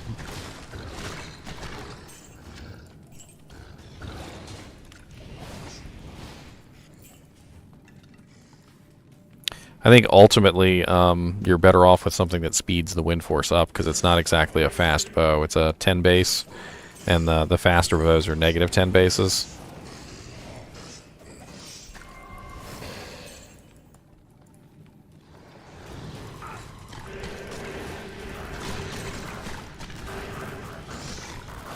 I mean, Ethrones are pretty powerful, though. I mean, I'm not going to lie. They are pretty powerful.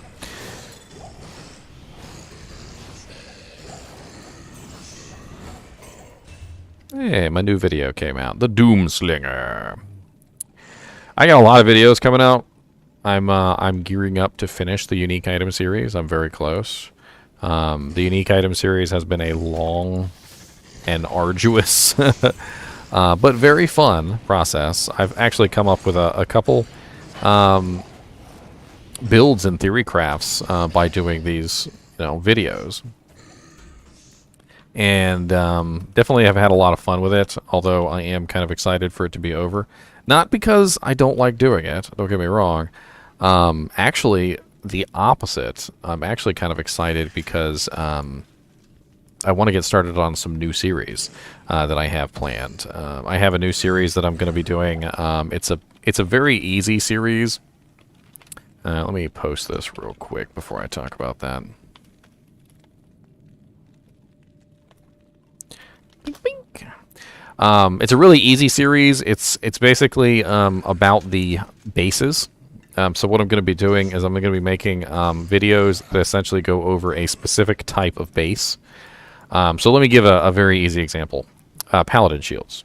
So I'm going to go over every single Paladin Shield, and we're going to talk about the differences between the Paladin Shields, what makes one particular Paladin Shield a little bit better than the others, why one particular base may have more defense or what's going on, and why you might want to choose a specific Paladin Shield over the others. The goal of this particular series is just to kind of give you guys the idea to be able to pick the bases for yourself. So if you're coming like to ask like what base should I use for this particular rune word, I'm going to make it easier for you because I'm going to show you essentially all the differences between them, and you guys will have a much more informed choice. But I'm going to be doing this for everything, not just shields.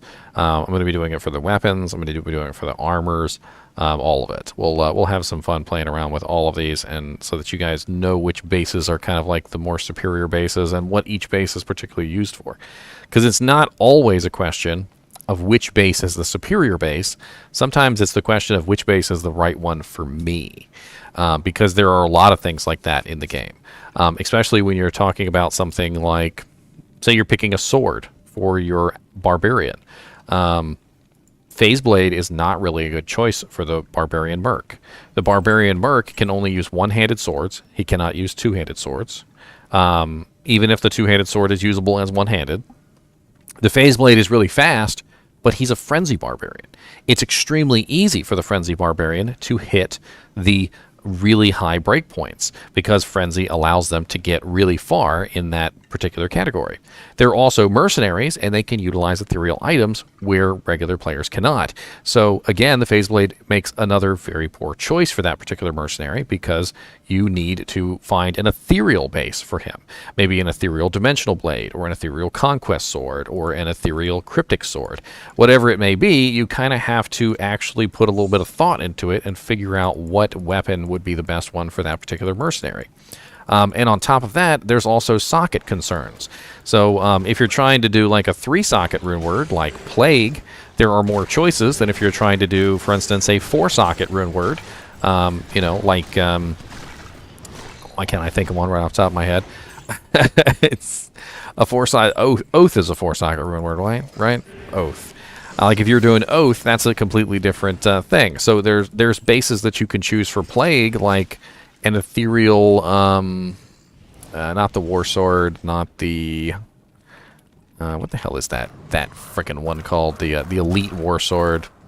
The Elite War Sword is the mythical sword. Like an ethereal mythical sword can have 3 sockets, but not 4. So if you wanted to do a Plague or a Crescent Moon, an ethereal mythical sword might actually be a good base, whereas it's not going to be a good base, obviously, for a 4-socket, like a Spirit or something like that. Yeah. Well, Spirit's not really a melee weapon. Like, most people don't actually use that for meleeing, so I wasn't really thinking about that. I probably would never put a ethereal Spirit on my Act 5 Frenzy Merc.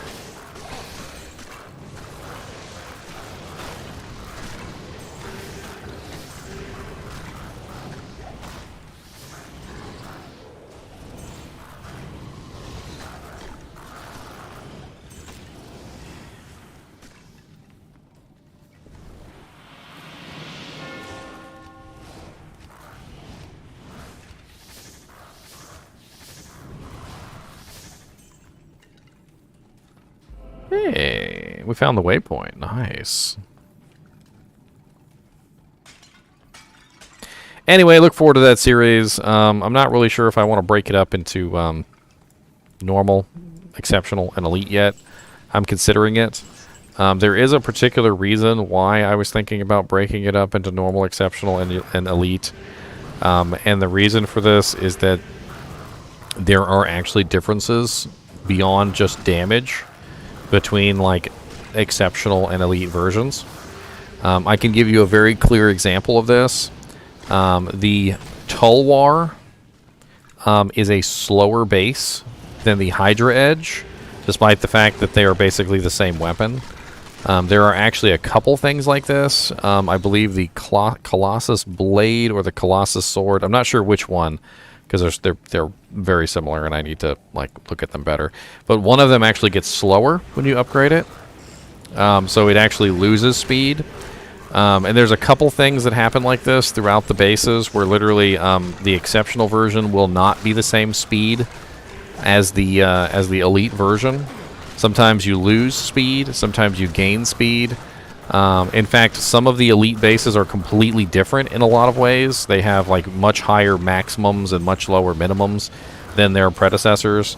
In fact, some of them like don't even go up at all pretty much on the top end of the damage, but will go up a ton on the bottom end. One very clear example of that is the Legendary Mallet. So when you upgrade the Legendary Mallet from the Battle Hammer to the Legendary Mallet, let's say, for instance, you had a weapon that was like 165 damage as a Battle Hammer. You upgrade it to the Legendary Mallet, and it goes to like 172. Like, there's hardly any increase at all on the top end. However, the Battle Hammer has like 30 bottom end, and the Legendary Mallet is like 150 bottom end. So the range of the Legendary Mallet like squashes together to the point where the min and the max are literally almost touching each other. And it's another very interesting change that is completely different from its predecessors. There's a lot of weird things like that we can definitely talk about, and I'll have fun with it. Maybe you guys will get bored to tears and you'll fall asleep. Ha ha ha. Bored to tears. A 3-socket longsword. Boo.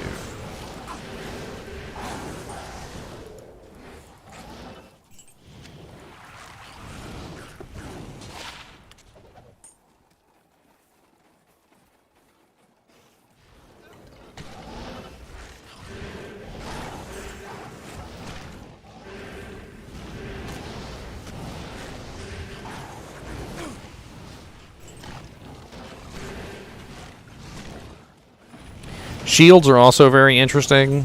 I can, I'll explain things like why people use the Monarch Shield so much. What, like, a Troll's Nest is good for, or a Grim Shield is good for. There's definitely some very interesting choices in the shields that a lot of people don't consider. Especially if you're making a Rhyme Shield, which Rhyme Shields are best made in a Grim Shield. A little bit of trivia there for you. If you're making a Rhyme Shield for any kind of character, the best shield base to make the Rhyme Shield in is a Grim Shield. The exceptional version, not the elite version. A lot of people are woefully unaware of classes either. So this is something that a lot of people don't know, is that armor and weapons, armor and shields have a armor class. This is something that I don't think most people actually know about. So for instance, something like a studded leather armor is a light armor class item. Something like a chaos armor is a heavy armor class item. Heavy, medium, and light armor classes have different penalties depending on like what's going on. So if you actually like were to Google search armor class penalties D2R, you'll come up with a bunch of different posts, but there's this one right here is the easiest one. And I'll copy this one in here for the armor for you. So this is the armor class penalties for light, medium, and heavy. So light armor has 0% stamina drain and no speed penalty. Medium armor has a 50% extra stamina drain as well as a 5% speed penalty. And heavy armor has a 100% speed drain and a 10% speed penalty. So if you're wearing a heavy piece of armor, what is considered a heavy class piece of armor, you lose 10% run walk speed. It's actually pretty dramatic too, because it slows you down quite a bit, especially in the early levels of the game. And if you're wondering what constitutes a heavy class piece of armor, the full plate is heavy class. The plate mail is heavy class. There's not very many like heavy class pieces of armor. The medium class armors, you still have a 5% penalty, and the medium class armors constitute just about like everything in the game that's not like made out of paper. Basically, your light plate is light armor. Your breastplate, And then most of the leathers, like any of the things like studded leather armor, hard leather armor quilted, those are all light armors.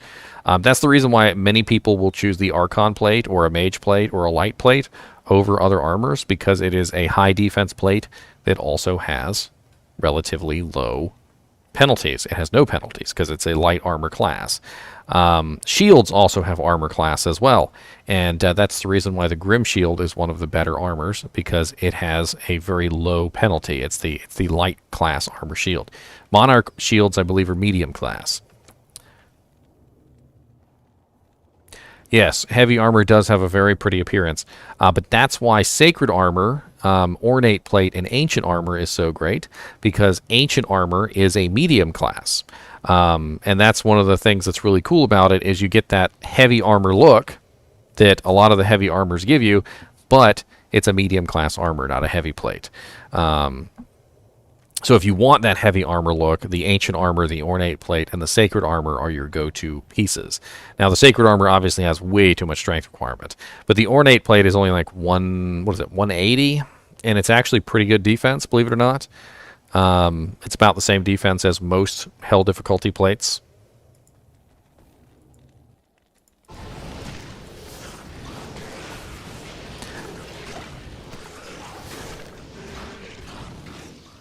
The penalty also applies to your mercenary as well. So if you want your mercenary to run around faster, you got to choose armors that have less penalties for him as well.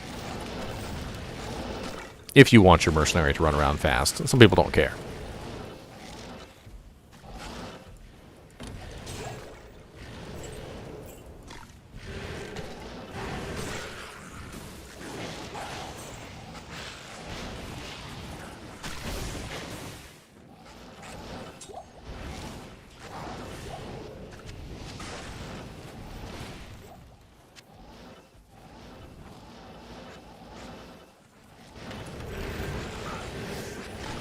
I'm going to kill Baal. When I kill Baal, I might do a little bit of farming, but I'm not going to go to Nightmare, because I need to start a new video for Nightmare.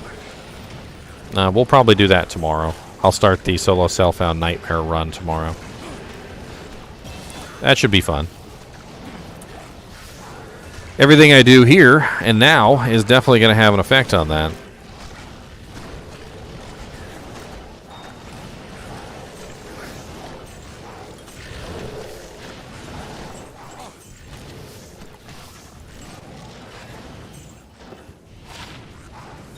Terrible. Chippy. A hap dog. It's a hap dog.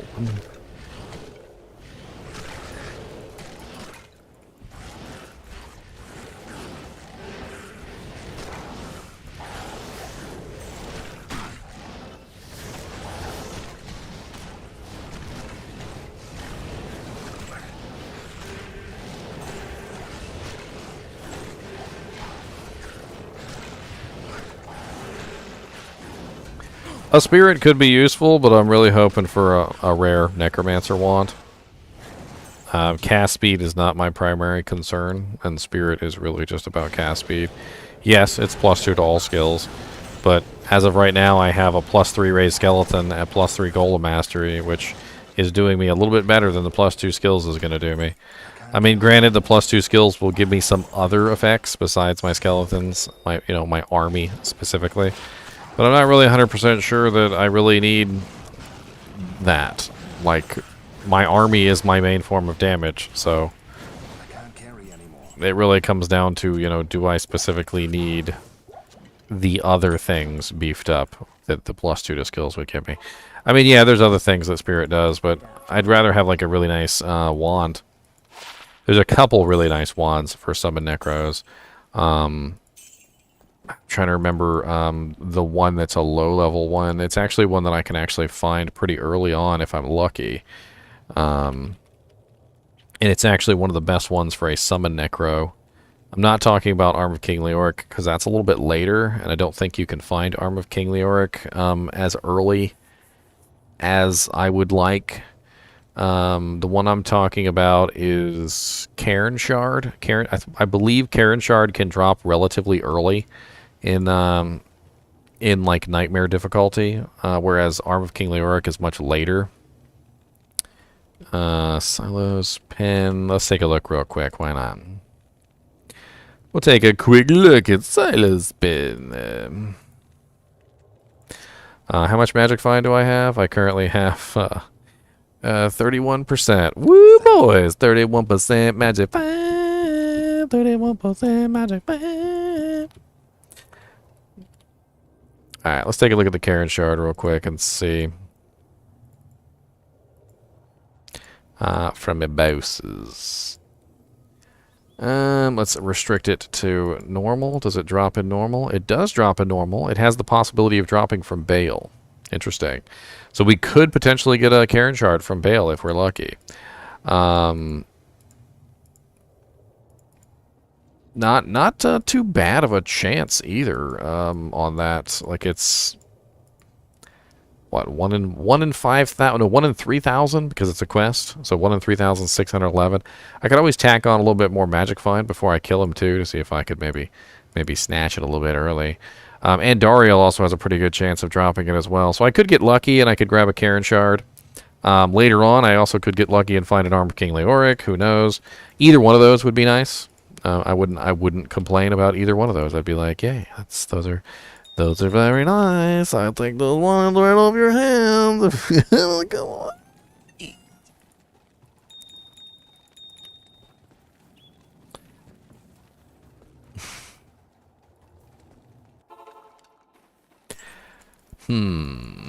on.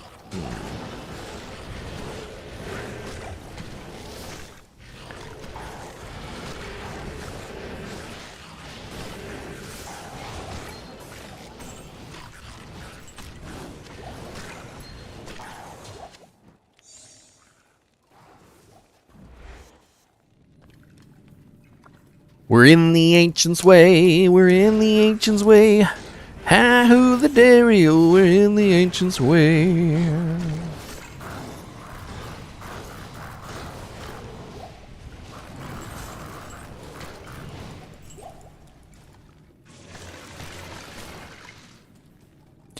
What's up, Smoker J. Franklin? How's it going, man? That's not just smoking. He's not just smoking Jay. Smoking Jay Franklin. Get it right, boys. I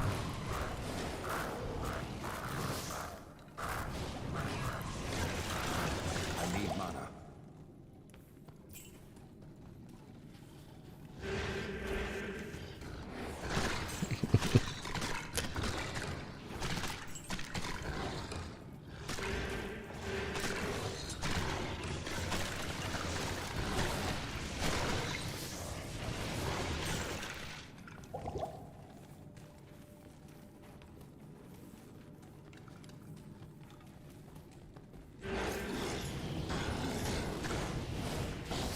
Man, my mercs are wrecking. I mean, my freaking skeletons are wrecking today. They're doing great. Demolish. I'm level 40. I'm about ready to move on to Nightmare difficulty too.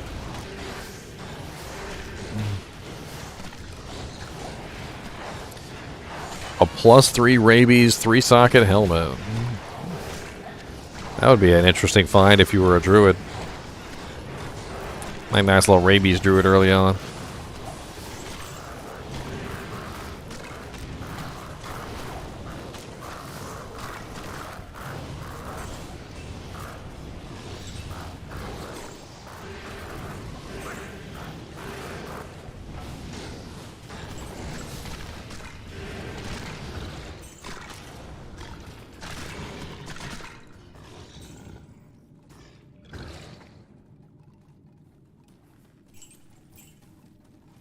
I know that, Smoking J. Franklin. Why do you think I said it as like an announcer?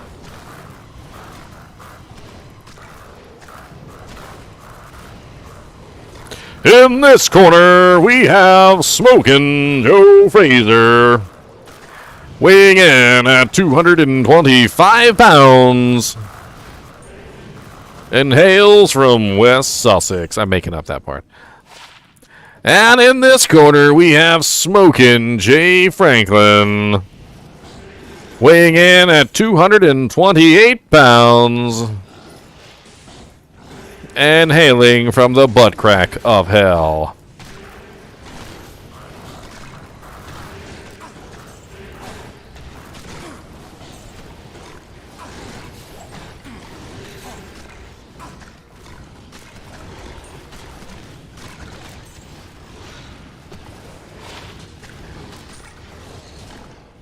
£130. He's out of your weight class, man. He's out of your weight class. You better stuff some lead in your shorts.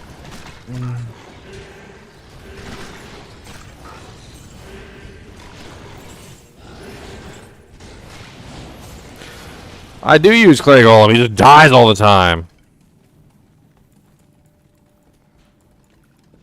I mean, that's his job. That's his whole job, Tim. His whole job is to die. He's not there for damage. He does 3 to 8 damage. I'm not worried about him actually killing anything. His whole job is to be there and die. That's his job. And he does it well.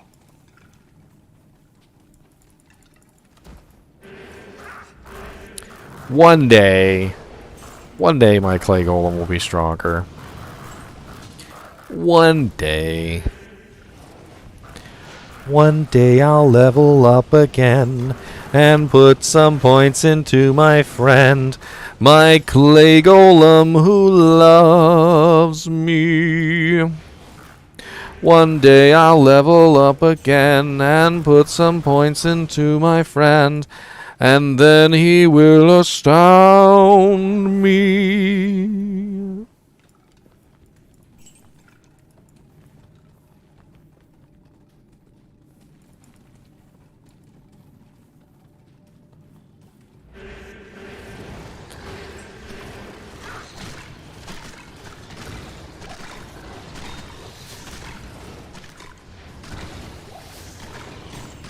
But for now my friend is low, and I can do nothing but keep my friend locked in tow around me.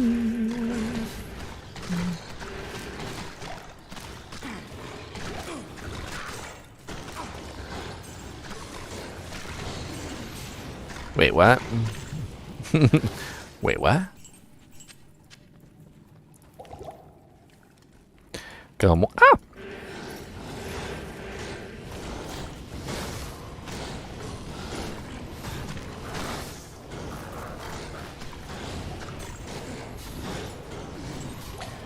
A longish warbow of warbeariness. Get punked. Get punked.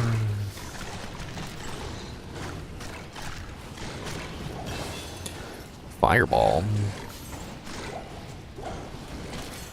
More skill points. More skill points. Level 13 skeleton mastery, yes.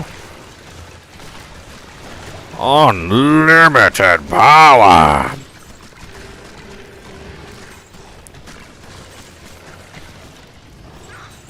My skeletons will eat your face.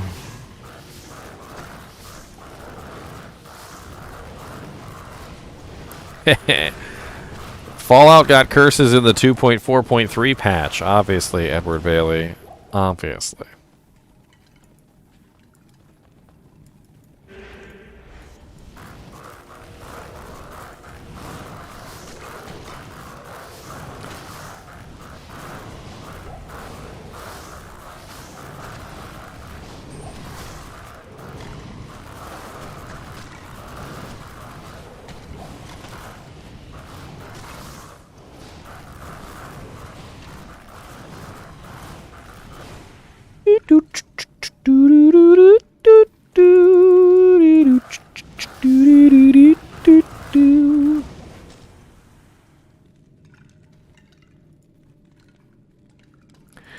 Bing. Binga banga boom. I haven't really found a lot of good uniques for myself. That's certainly very sad. It's very sad. I need another soul rune, which I hope I do find eventually. Or a good helmet for my Necromancer to replace the lore helmet, and I can give the lore helmet to my Merc. What's my Merc doing damage-wise these days? Got level 8 enchant now. I prefer amplified damage, Tim. Always amplified damage over decrepify. Decrepify is delay. Amplify damage is speed. That's why I usually use amplify damage always over decrepify. I'm not saying decrepify is bad, just I prefer kill speed, and decrepify is not the fastest way. Amplify damage is by far faster. Plus, you don't have to cast amplify damage anywhere near as often as you do decrepify, which wears off in like 1 second. It does work very well on bosses. I literally explained that earlier in the stream. When we were talking about Baal teleporting around, I informed everybody that Decrepify will prevent Baal from teleporting around. Except, I don't really care if he teleports around, because I have a handy-dandy teleport staff, and he's going to get his butt kicked. He wants to teleport around? Guess what? I'll teleport around right behind him. +3 revive wand. That was an interesting little wand. Good evening. Good evening. Do I want to use that +3 revive wand? It could save me a rather large number of points. I wouldn't have to put a point into Blood Golem, wouldn't have to put a point into Iron Golem, and wouldn't have to put a point into Revive, and I could get access to Revives early. The main issue with Revives is they just cost so much dang mana. I mean, it's 45 mana per Revive, and they're just really... It's really hard to actually keep them up because you have to constantly spam.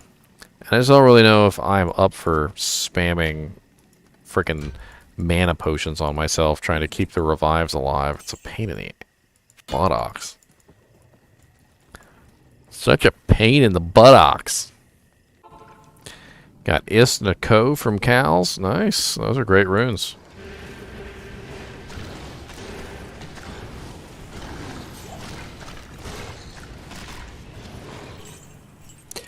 Amazing.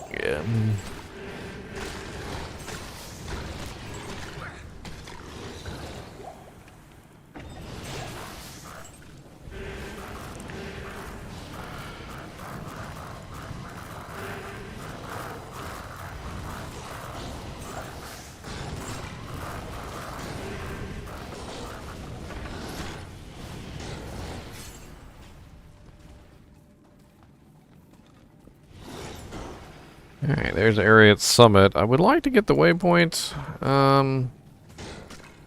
especially since I'm playing solo self-found and nobody's going to give it to me. Nobody's going to give me the waypoint.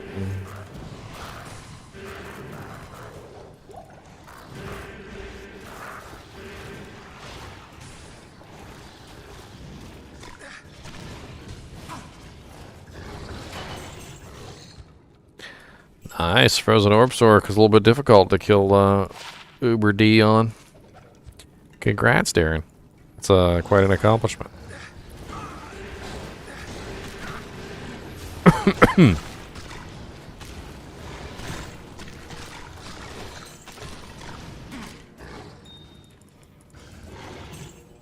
Must have some pretty impressive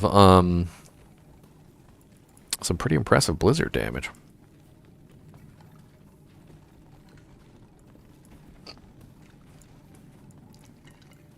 Alright, so taking a quick look at the map, the waypoint seems to be right here, unless I got my mark wrong. No? Okay, so not there, not there. Oh no, did we already get the waypoint? Because I see it on the map. You got my Karen shard, you little bastard. It's too bad I can't take it from you. It's like dangling candy in front of a baby. I am overburdened.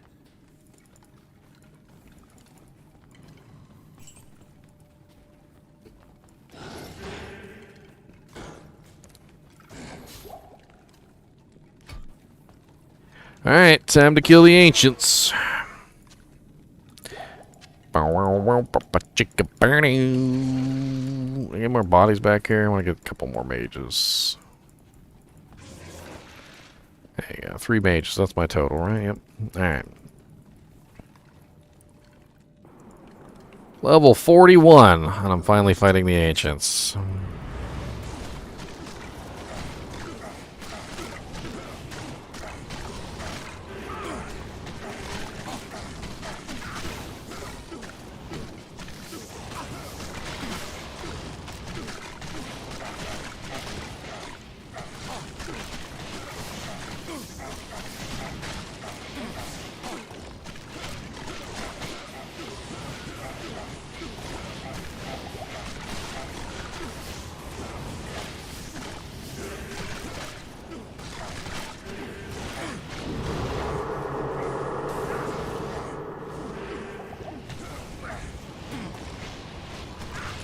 Alec, my buddy. You're the next one on the list, so you might as well be quick, cause I'm gonna kill you super duper dead. I don't care what you say, you are definitely gonna pay, and I'm gonna kill your best friend next.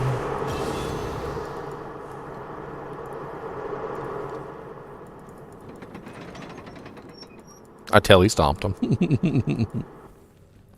Telly stomping the ancients.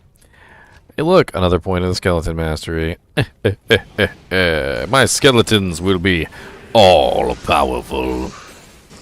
Know ye this, that in the era of Ginger was a necromancer so powerful that in normal difficulty his skeletons did dwarf all monsters that did exist.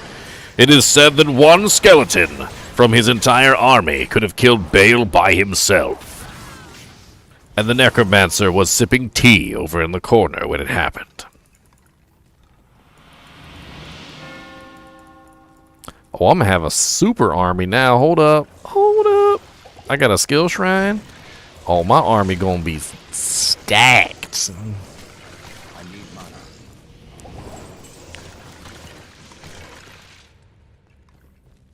My army gonna be stacked, brothers.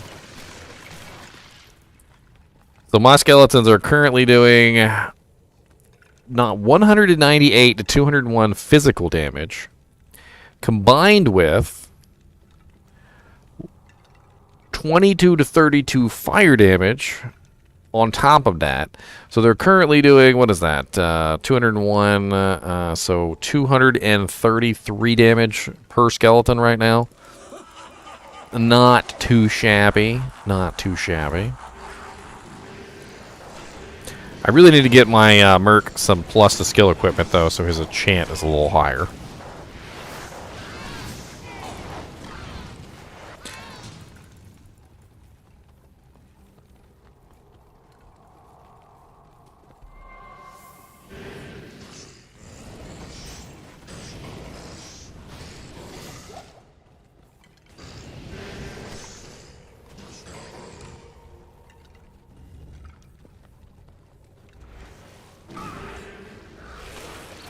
Spirit Sword would be good on my Merc. Now that's actually a good idea. I wasn't even thinking about my Mercenary. We're going to have to do cows. So we'll see if we can get ourselves a Crystal Sword in the cows. Definitely something fun that we could go do a couple times before we end this normal difficulty solo self-found. I do feel like cows are in order. Because I like to kill the cows. And I want to kill the cows. Not you. Not you. Sorry, not you, Mr. Cow. Not you, Mr. Cow King. No, that's a good cow. That's a nice cow. That's a...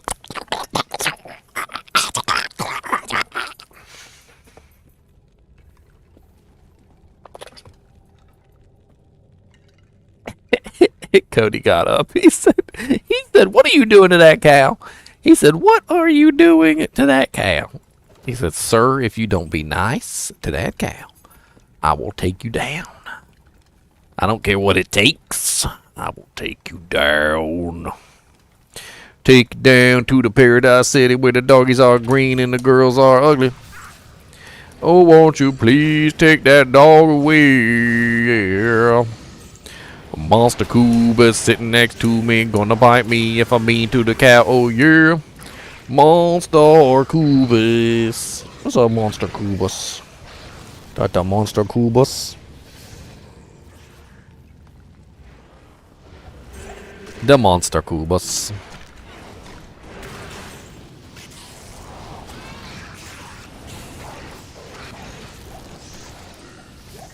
You can't make Flickering Flame on non-ladder. You can make Flickering Flame on ladder, and you can bring it with you to non-ladder when ladder ends.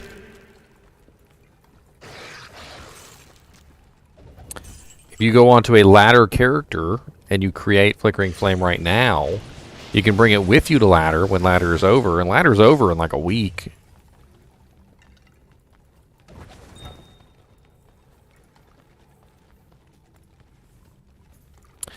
I see the entrance.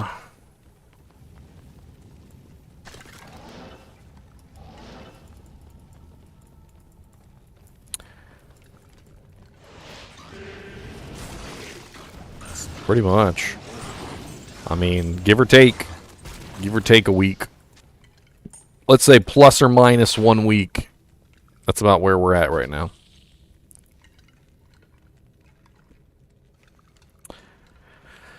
Plus or minus 1 week.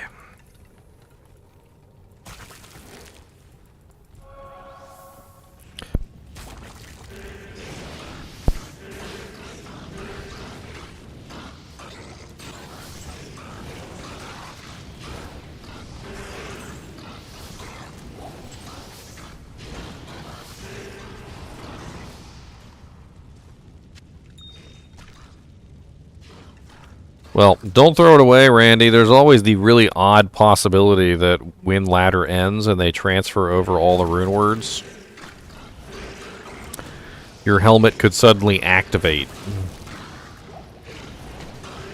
I've seen it happen before, where, like, when a rune word, like, kind of a ladder scenario, the item gets added into non-ladder, like, for some reason or another, like, they have to activate the rune word in non-ladder during that time period. And if you have a base just like sitting around, sometimes the rune word will just magically appear in the helmet the next time you log in. And if it doesn't, well, you know, I guess throw the helmet away. But hang on to it for now until ladder ends and, you know, see what happens. I'd be interested to see what happens too, because it's speculation on my part. It's not... I don't know for sure, but...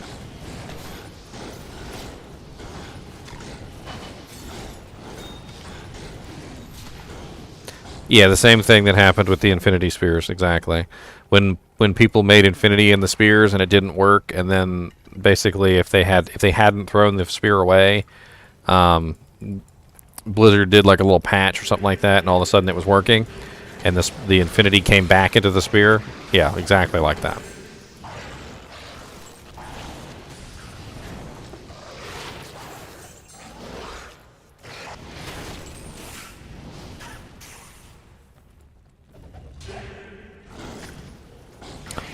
Superior Ethereal Flanged Mace. Wow. Don't need it, but it's cool.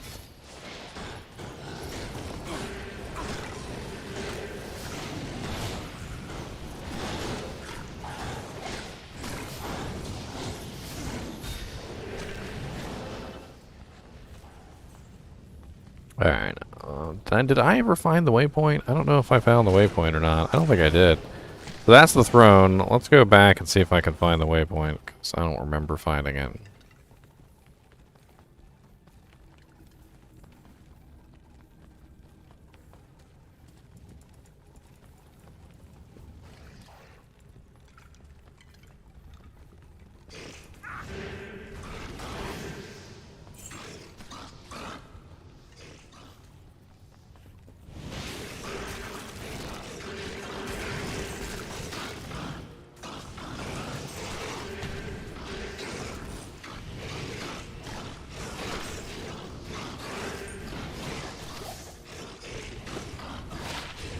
+2 dexterity.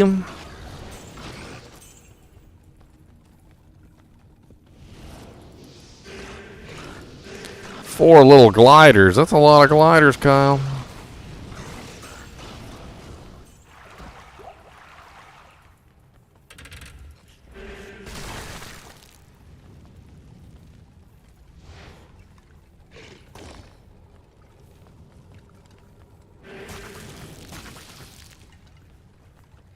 There it is. That's the waypoint. All right.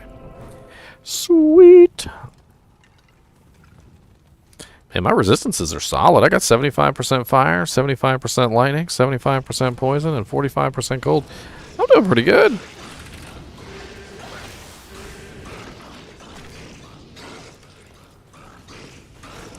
Another Ort rune. Need a soul rune.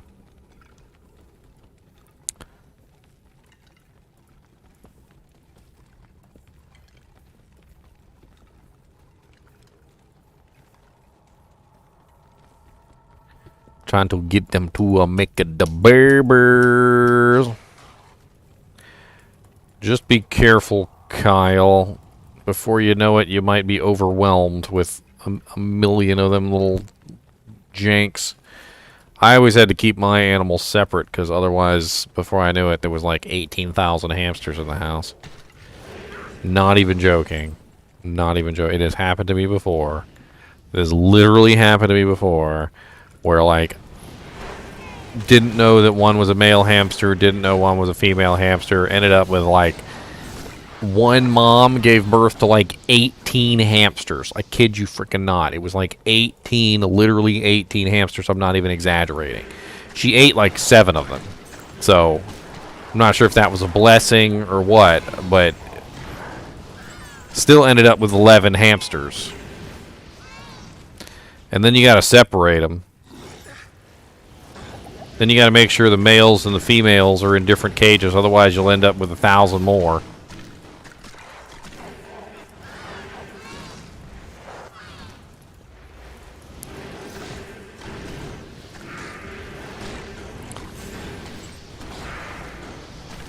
What did I do with the rest of the hamsters? I tried my best to give them away to everybody I could. Free hamsters.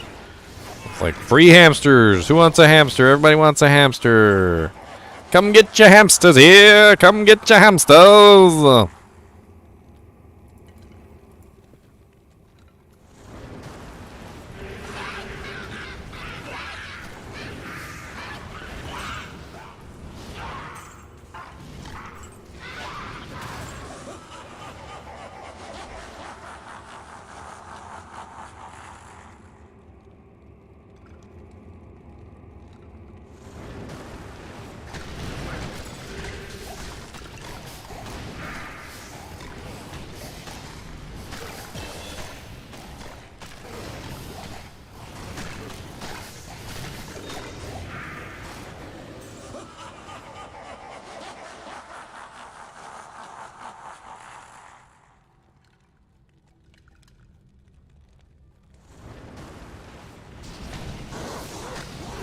I'm not even paying attention to the Baal runs. I'm doing so good. I mean, I don't even need to.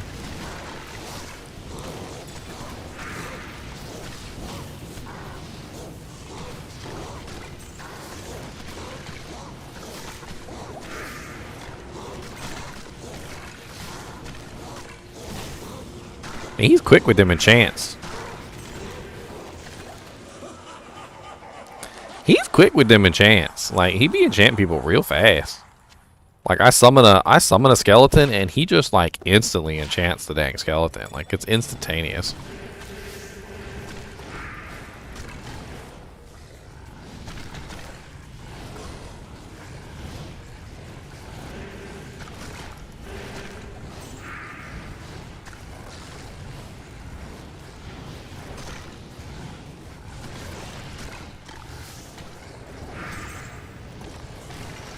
Yes, Kyle is absolutely right. If you guys are ever in the market for sugar gliders, please take this to heart. Sugar gliders do not do well solo. You need them. You need to make sure you get them in pairs. Either that, or you're going to have to become literally their pair, which is next to impossible because you have to be with them at all times. I'm not even joking. Like, you pretty much just have to be with them at all times. If you're gonna have a solo one, like when you come home from work, they've got to be in your pocket. When you go to sleep, they have to sleep with you. Like,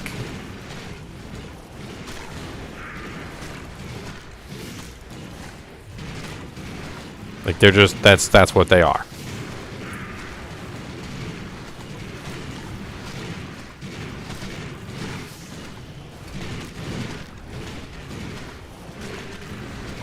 Player's 8 Listerine in normal difficulty.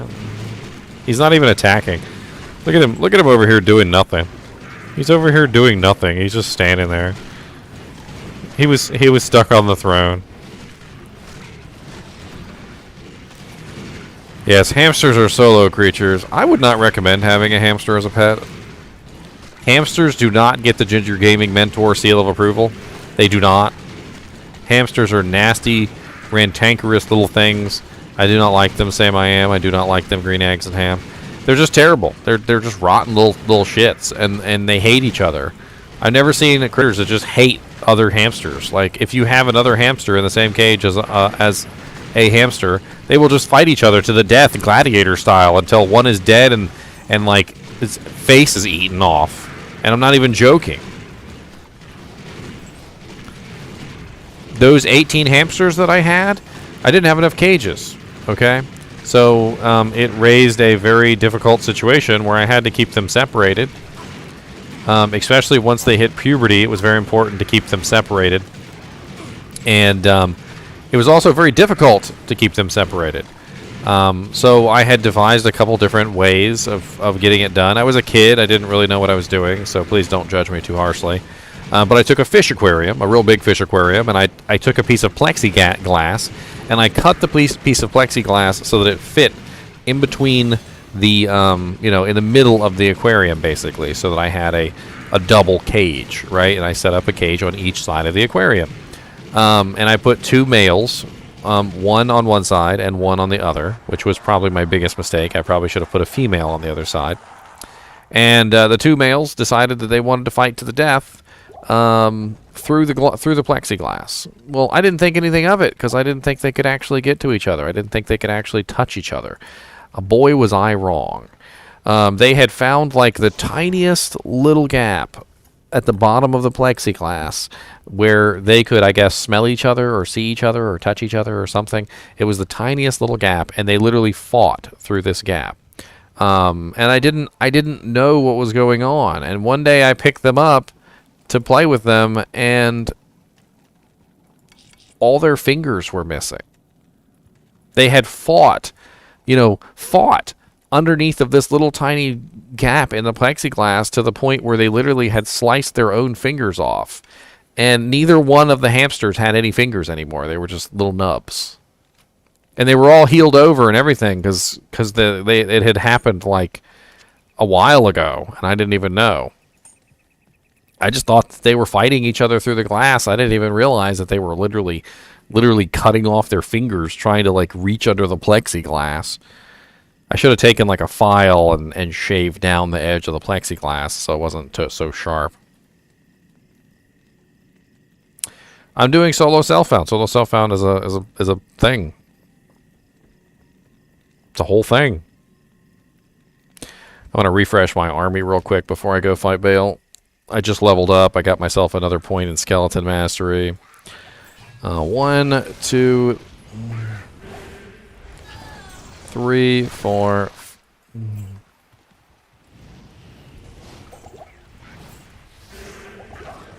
5, 6,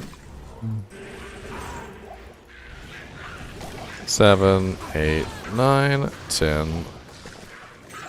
1, 2, 3. Alright, fully refreshed army. Might as well let my merc get in here and enchant some of these guys real quick.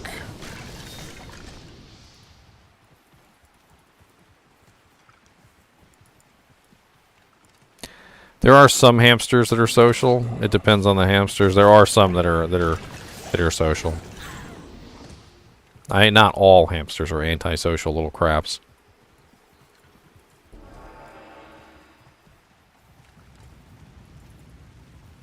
Alright, we should be good to go. Let me grab a couple of mana potions. I might need them.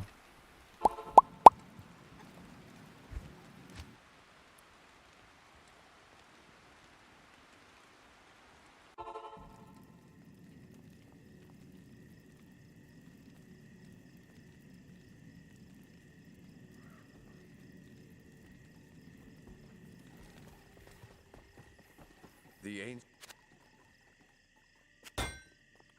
Grab some mana potions. I knew the ape.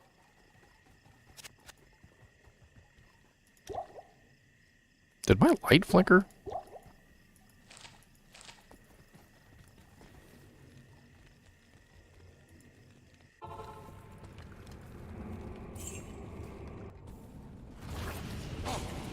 So this is what the ancients go.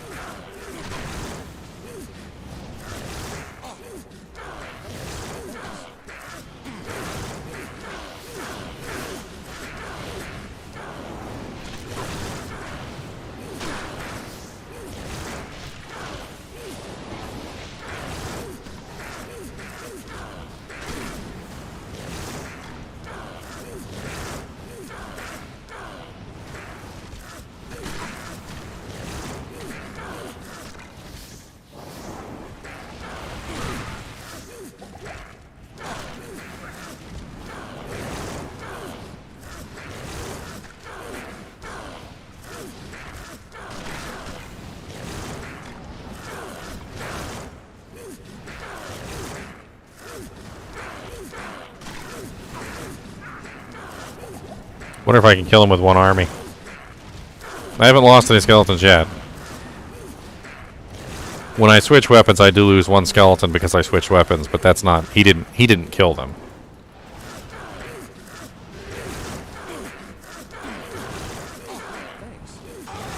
Oh, my poor Merc died.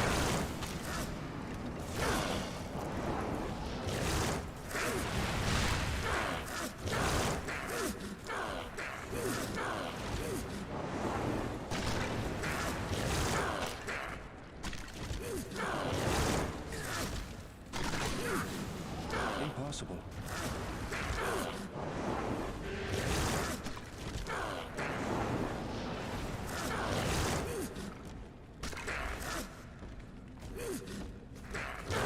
I do need my cow plushie. Don't even talk about my cow plushie, Joy. Don't even talk about it, sir. Don't you badmouth the cow plushie.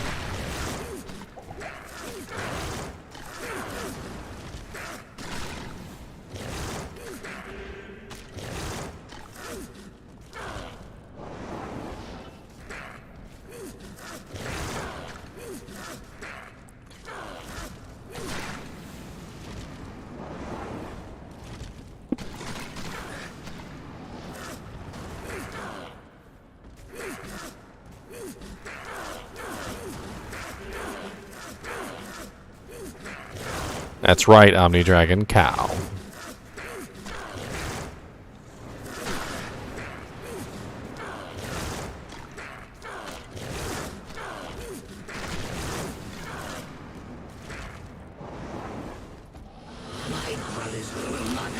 Baal's gonna die. Baal's gonna die.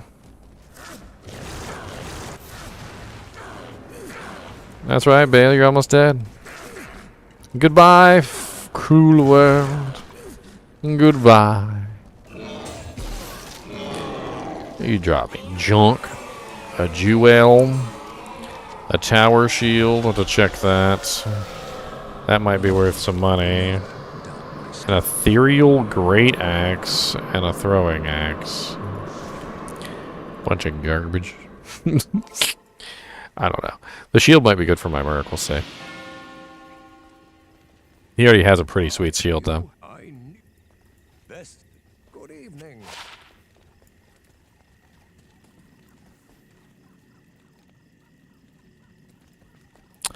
Ay, ay, ay, ay, ay, ay. Oh, wow. That's actually not bad. 20% increased, 89 enhanced. Nice attack rating, lifesteal, cold damage. Pretty nice little throwing item there.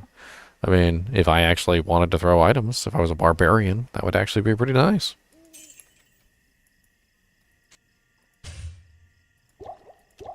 But I'm not, so I shan't. And I can't. So I'm not, so I shan't, so I can't. It's actually not bad, the shield. Let's check it against his. Oh, that's right, he died. Totally forgot he died. Evening. Come on, Yataraj.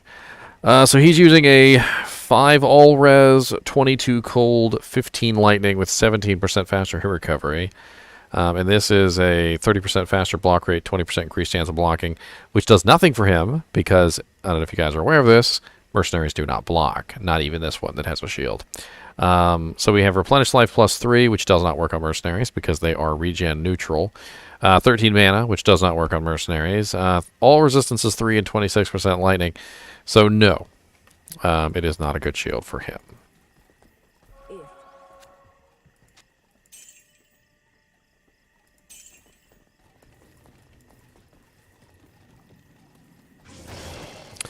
You know what we get to do now? We get to go do the cow level, because we killed Baal and we're going to have some fun.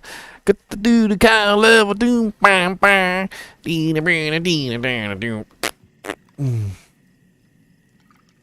Like this, watch. You go like this, watch. You go.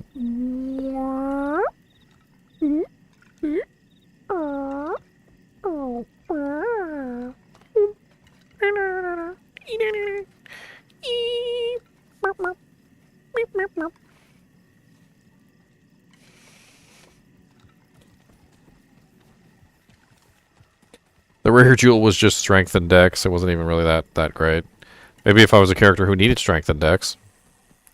It wasn't like terrible. I'm not going to say it was terrible. Just terrible for me.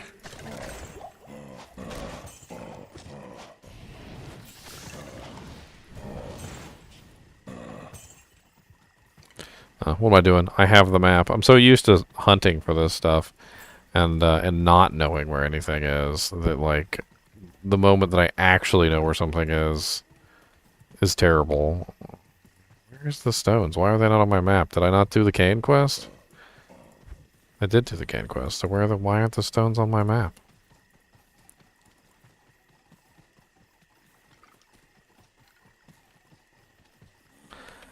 I don't remember if I did keep the leg.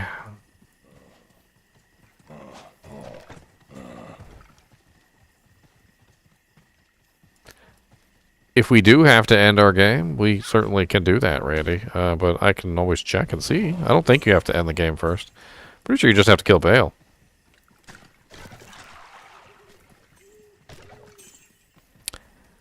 This is strange. Why is the portal not on the map?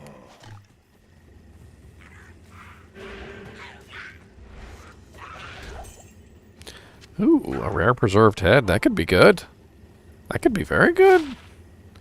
Skeleton Mastery. Clay Golem. All resistance is 4. Mine is all resistance is 15, though. It does have 10% faster recovery and 15% faster block rate. That's actually really good. I'm gonna, yeah, we're gonna swap. No more bone spear for me, I guess. Have some teeth.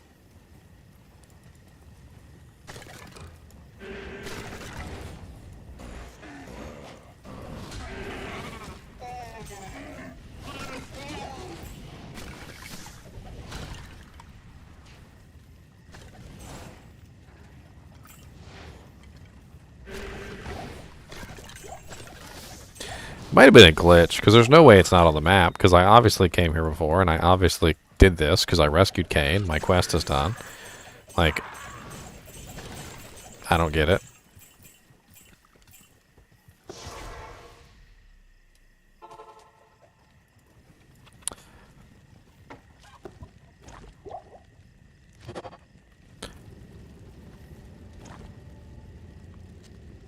Oh, there's the answer to that question. No, you do not have to end the game.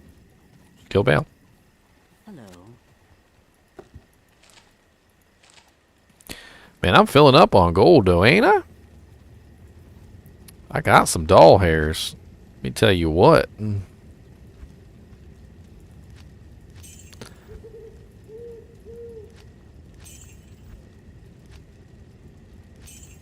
633,000.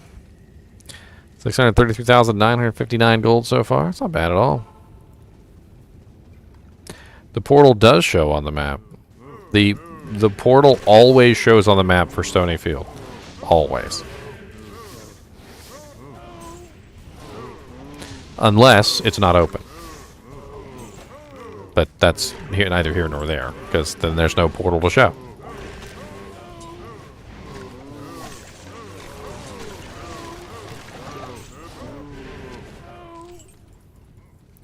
Man, these cows are getting demolished by my skeletons. They're getting wrecked.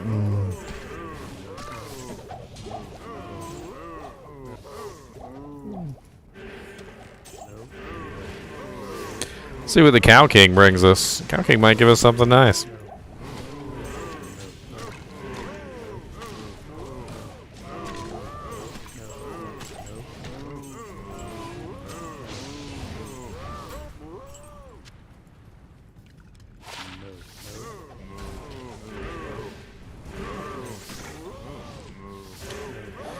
What's up, King of the Cows? Ow! Stab me. I'm trying to click on stuff.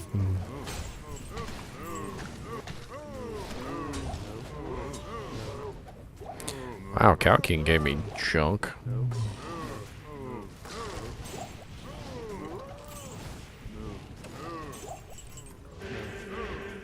The rotten King of the Cows.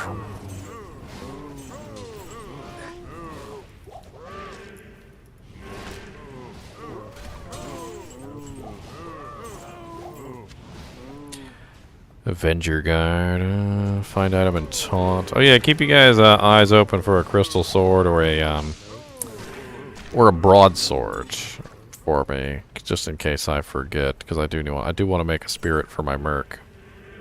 I am interested in making a spirit for my merc.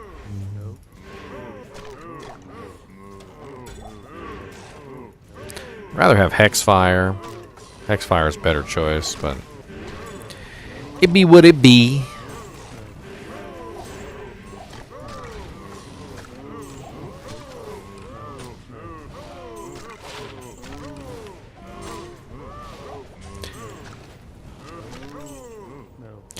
What's really funny is if you think about it. Think about it a little bit, Joy. So he's a cow, right? Cows, you can milk cows, obviously. Stamina potions are white, so you would think that it's supposed to be milk. However, he's not a female cow. He's the cow king. Not the cow queen. He's the cow king. So what is in the jar that could, the little vials that could also be white?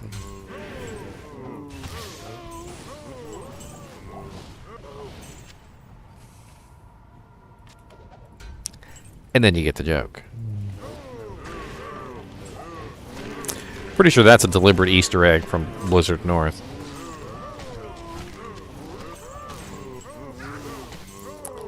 I mean, all animals have nipples, whether they're male or female. Doesn't mean anything. I'm not saying that male cows have udders, but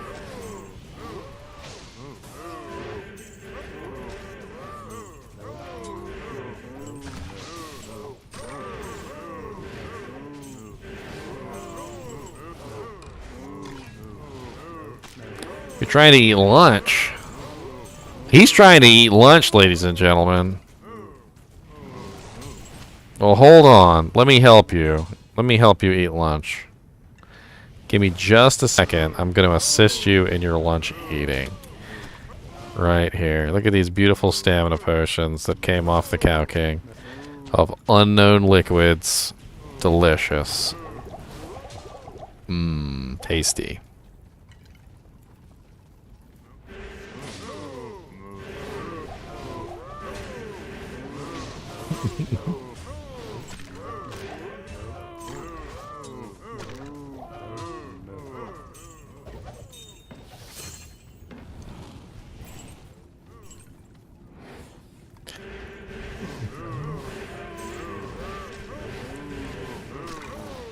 I'm just saying, Randy, the Cow King is a king, not a queen. Can't be vials of milk.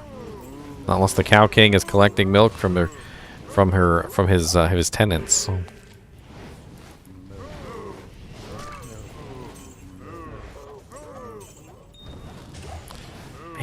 No set items and no uniques so far.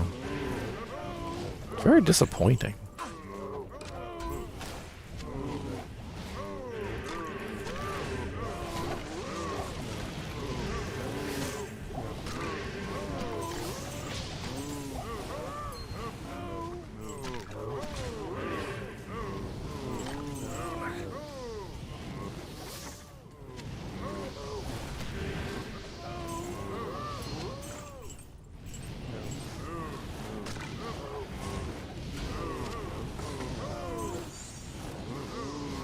Oh wow, that's worth a pretty penny. That is definitely worth a pretty penny. A little bit cumbersome to take back to town, but +3 teleport, +2 chain lightning, that's a 35k in the bank right there. 35k in the bank. 35k in the tank. 35k in the bank. 35k in the tank. 35k in the bank. 35k in the tank. 35k in the bank. 35k in the bank.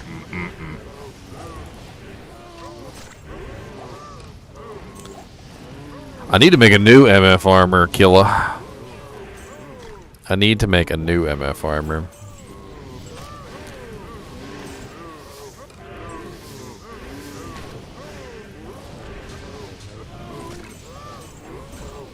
Okay, well, 30k in the bank doesn't have the same ring to it, Twin-tailed comment. Okay, we're singing songs here. We're not making sense.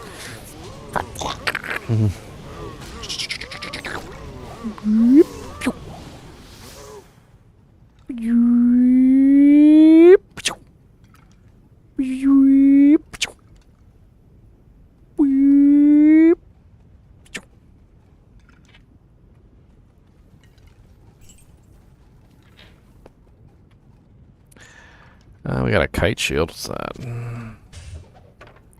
1 socket. +3 concentration grand scepter. That's worth quite a bit, actually. 3 socket. You could turn that into a really nice little item for like a low-level Hammerden.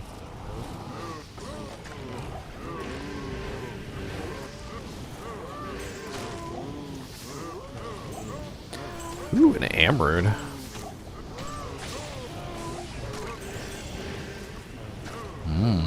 Sexy.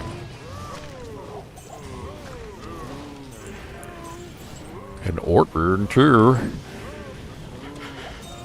Don't mind if I do, Sam.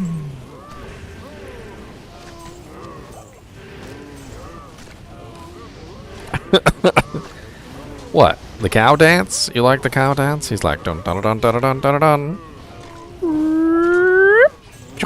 Dun dun dun dun dun dun dun.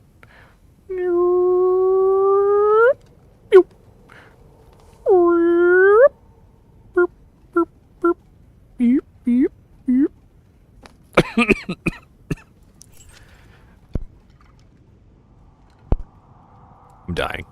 Slowly. I'm dying ever slowly. I don't know what to do. I might be dead by the time I'm 72. I'm dying very slowly. And so are you. Who knows if we have like 6 or 7 decades left. Because it's going to take a while, but we'll find out eventually. Because we'll all die one day. I can't carry anymore. We'll all die one day. I can't carry anymore. And you will too.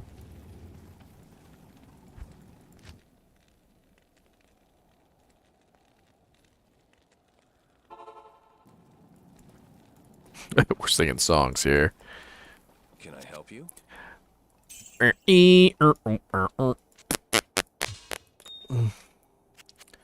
Sell it. 25k in the bank. 25k in the bank.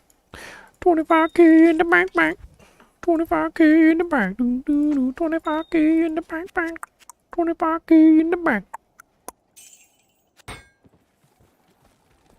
Did I already sell that staff? I just did, yes.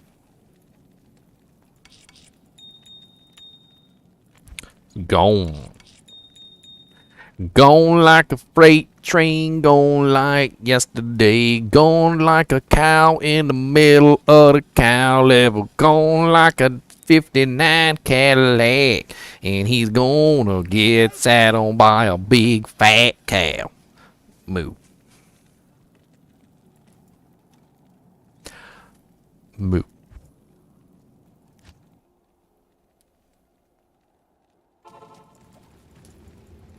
Great.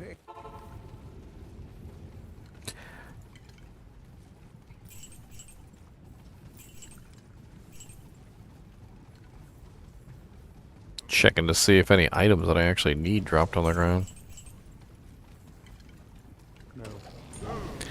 Small chamois. Garbage chamois. That charm was so bad. Couldn't really stand it. I did my best to run away, but the charm found me anyway. I threw it in the garbage can, but literally it came back, man. Covered in banana peels and bacon grease. I told that charm I didn't care. I didn't want it here or there. And it better go away before I call the police. He said, fine, go ahead. Call the police and see if I care. Fine, go ahead. They're not gonna take me anywhere. I strapped 17 bombs to my chest, and I am going to make my way. So fine, go ahead. Call the police, I don't care.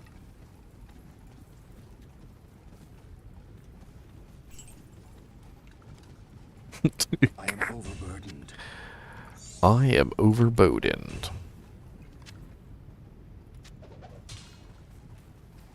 One hell of a turn. Yes, indeed. You guys didn't see that coming? Why didn't you see that coming? Come on, that was clear as day that was going to happen. You guys totally should have seen that coming.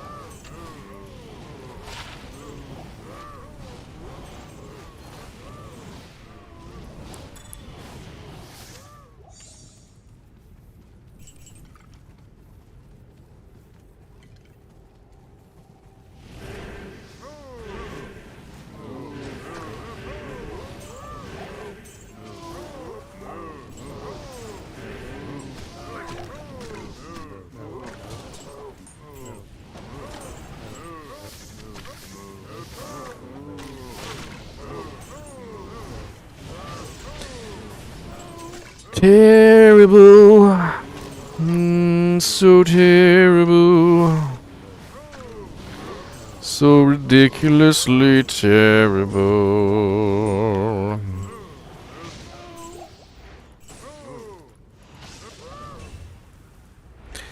Ooh, that towel on my head screaming la la la. No, no, no. You don't know me at all, Twin-tailed Comet. You don't know me at all. Moo, moo, moo. Moo, moo, moo.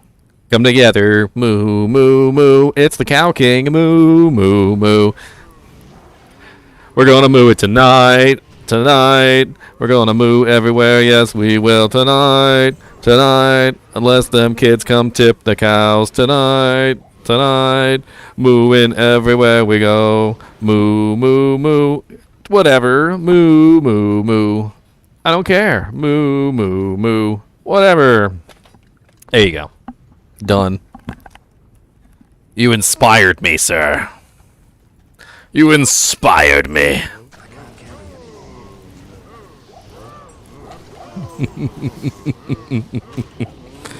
Moo, moo, moo. Whatever. Moo, moo, moo. We're going at it tonight. Tonight. We're gonna do some cow levels. Oh yes, tonight. Tonight. Oh wow, some gloves for the first time ever.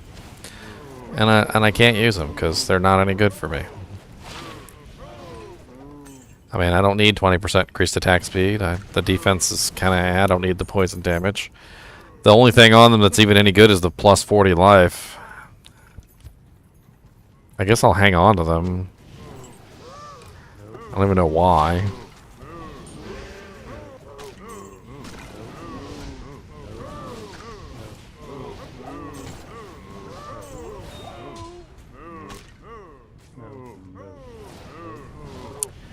Sorry about Nightbot deleting your emotes, Max Kuns, Coons Kuns, however you say that name. He's a little overprotective of emote spam. I get a lot of bots in here, and the bots spam emotes, and so the easiest way to deal with them is just put a restriction on the number of emotes you can spam. He's just being overprotective.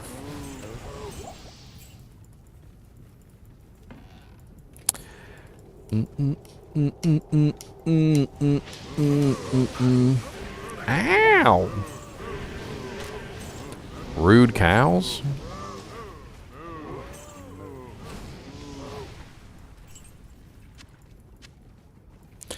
Not a single sword, not a single broadsword or crystal sword dropped.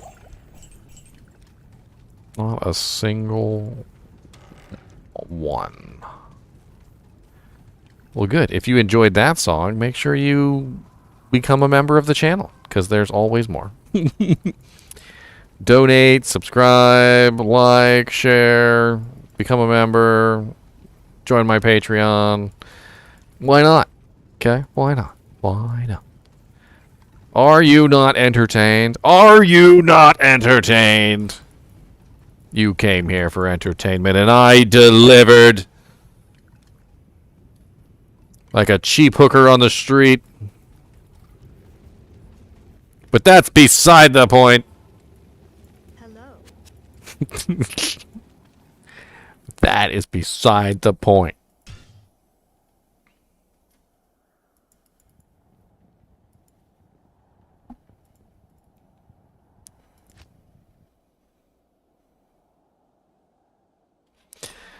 I want to do some more cows.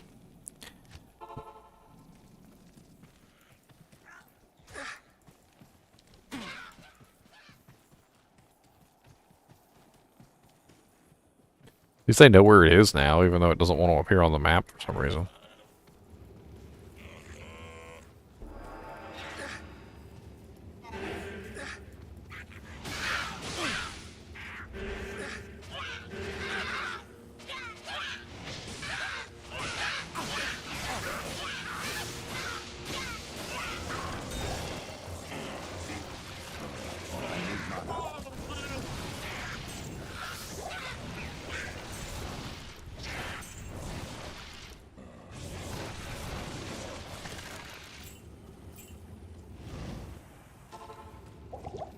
Wouldn't you like to know?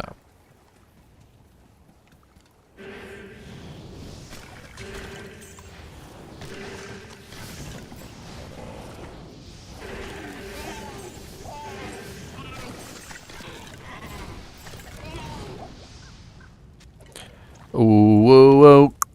Yeah, yeah, yeah.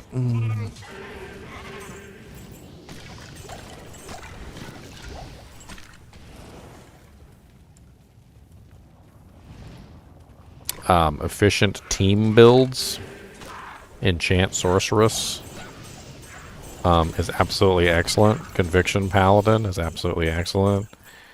Anything that helps out the team as a whole is definitely going to be a good one. My dog just knocked over my whole green screen. Beautiful.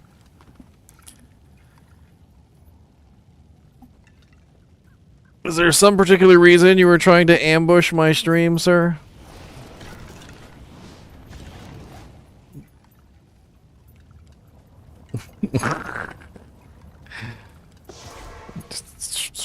just my green screen just hit me in the back of the head.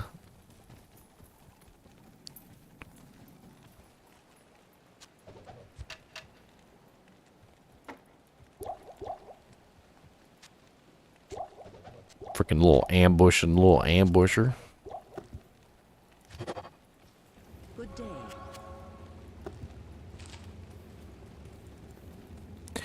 I mean, what specifically are you trying to do? Are you building a team yourself, or are you trying to just like be generally a very good team player? Like, you know, there's two different options. Like, we're talking about either A, team building, which is a process by which you build a specific team, and obviously you synergize the abilities so that everything works together very well, right? So if you're going to synergize a build like a team, then that's one thing. But if you're going to just like build a character that's just like generally helpful to everybody, that's a whole nother thing. You know, there's a lot of skills in the game that work very well across the board. Like for instance, all of the Paladin auras for the most part are very helpful.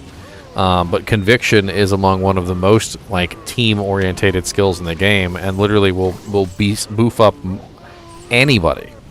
Not only does it reduce resistances by 150%, but it also reduces the defense of all the monsters around you by a massive amount. In fact, when it's fully leveled, I think it's, what is it, negative 92% to the monster's resistances. So like having a conviction paladin around is just like a godsend. There's very few players in the game that wouldn't be like, oh, no, we don't want conviction paladins in this group. No, they're evil. Who cares about those guys? They're terrible. We don't want them. No, everybody wants a freaking conviction paladin. There's like only one or two characters in the entire game that get no benefit from conviction paladins. A Hammerdin gets no benefit from conviction paladins because magic damage isn't boosted by conviction, and specifically a bone necromancer does not. But if the bone necromancer is utilizing an army, the army does. So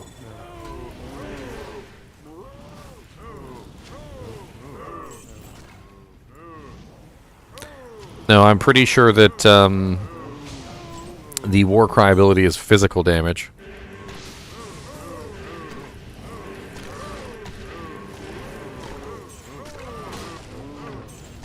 But yes, the physical damage is also not beefed up by conviction because he doesn't need attack rating to hit things.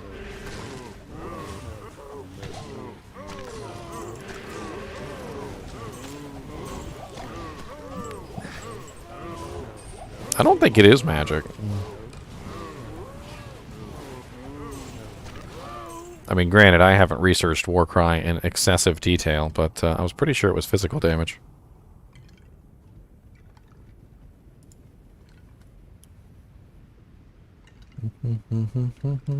Because I remember playing around with it. And because you can beef it up with like amp damage, you can beef it up with a couple different things. Let's try Amazon Basin. Amazon Basin usually has weird things like that. A lot of the other Wikipedias do not. Cody, you mean the dog that knocked down my green screen? Pfft.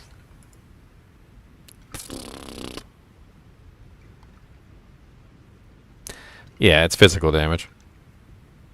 It says it right on the Amazon Basin page. It says physical damage. I mean, it still's not affected, though.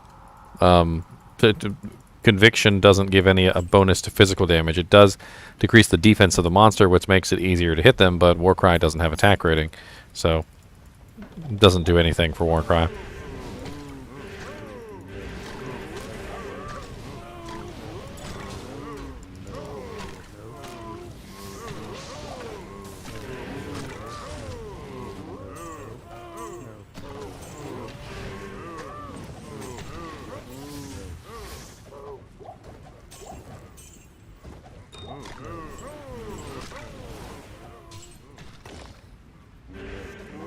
Is there a large charm I missed? Where is it?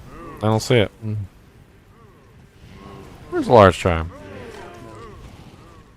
Amulet, amulet. I need to pick up these amulets and check them. I picked up that head, didn't I? Didn't? Yeah, it was Bone Prison. I don't see one. Oh, there's one. Yes. Yeah, it's crappy. Yeah, it's crappy. Yeah, it's crappy.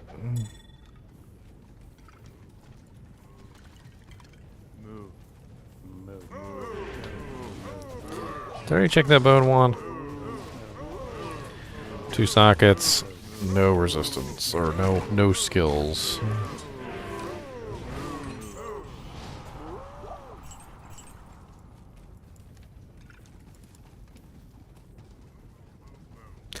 Yeah, it is. I'm like rolling in gold right now, though. I'm not too worried about it.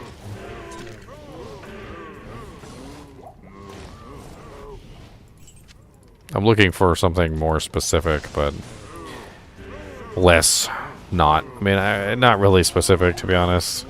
I'm really just kind of running cows, which is something you usually do at the end of normal difficulty. Whatever drops is whatever drops. I'm probably going to do a couple runs and just move on.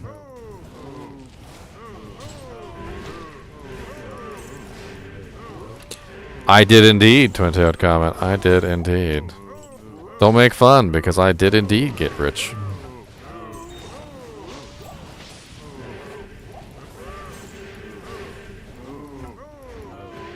I even gambled away a pretty healthy amount of it and still have way too much. I'll be capped out eventually.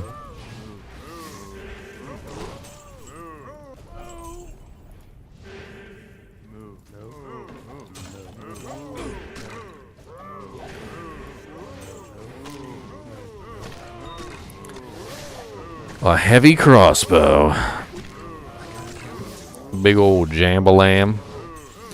And them big old jambalam. And a ding on my jambalam. I've got that big old jambalam. A longsword. 1 socket. Boopies. It's a 1 socket longsword. I don't really want it. Come on back and I'll shoot you in the foot. And don't bring that sword because it's really, really stupid.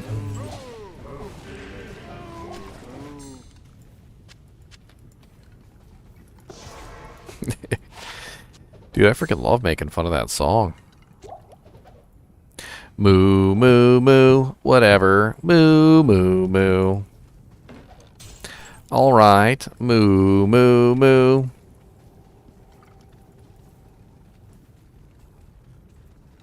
Uh-huh. Moo, moo, moo. Killing cows tonight. Tonight. All the cows be dying over here tonight. In the cow level. Moo and moo. And moo.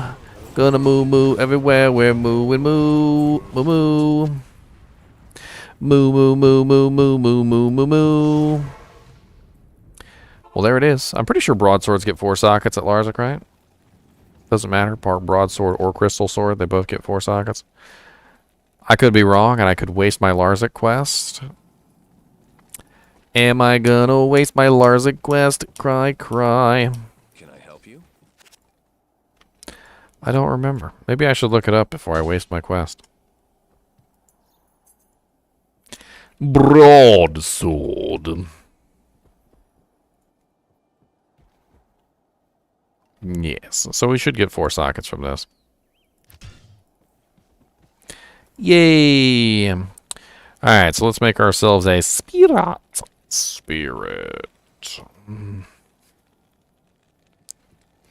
Talthul Ort Am. And we found an Am rune earlier too, so we're actually golden. So Tal Eek. I know I found a Thul rune earlier. Don't remember where I put it. I found it. There it is. Talthul. And then an Orty. And then where did I put my Am? There it is. Hey, look at my 35% faster cast. 8 magic absorption? Did I just roll a freaking perfect spirit on my first try? Did I just roll a perfect spirit?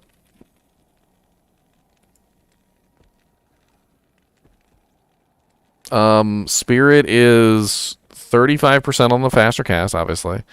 8 is perfect on the magic absorb. So I rolled perfect faster cast, perfect absorption. I rolled bottom tier on the mana. So instead of 112 mana, I rolled 89.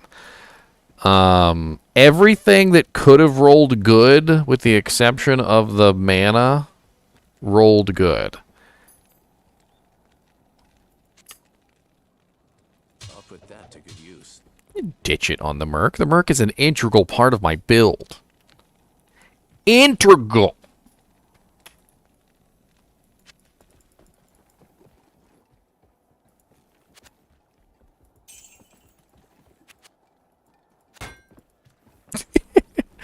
Roll a freaking perfect spirit.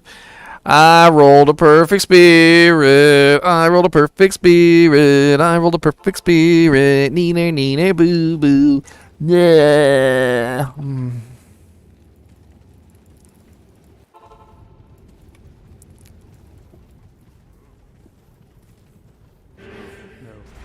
Now my Merc gonna be enchanting hard. He got 29 to 41 enchant now, boys.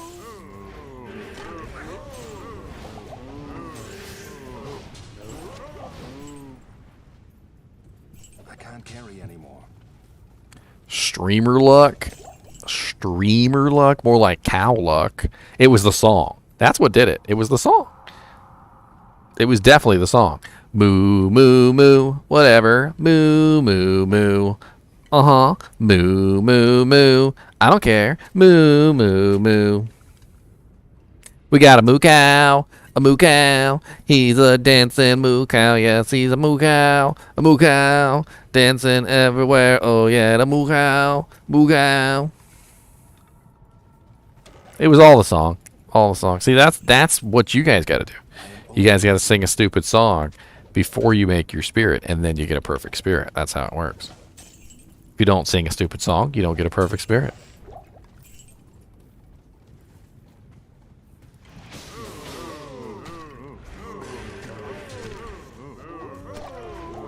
Seed command? What the hell is that? I've never really delved into the back end console commands for Diablo 2. There are some commands that I've told you guys about, but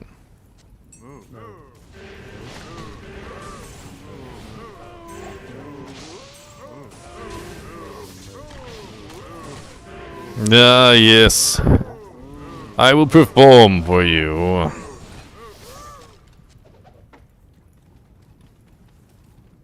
Oh, I haven't killed the Cow King yet in this one?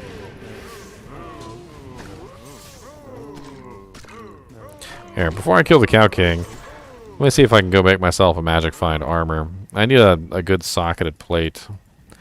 Let me see what I can drum together topaz-wise. I'm going to grab all my topazes of all various shapes and sizes.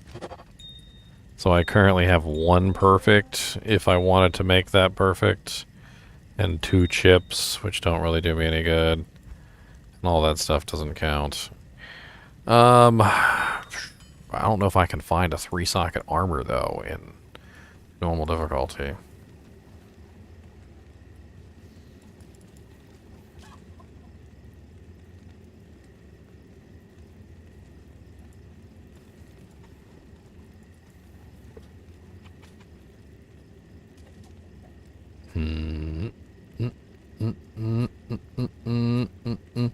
If I had a 3-socket armor to put it in, 1210 comment, that's actually what I'm thinking about in my head right now. I'm like, where the hell am I going to get a 3-socketed armor? I was actually thinking that I might be able to purchase an artisan plate from Big Boy over here. Afternoon. If I run in and out of town, he might have a 3-socket artisan plate. I see them a lot here, but it might take me a while to actually get one.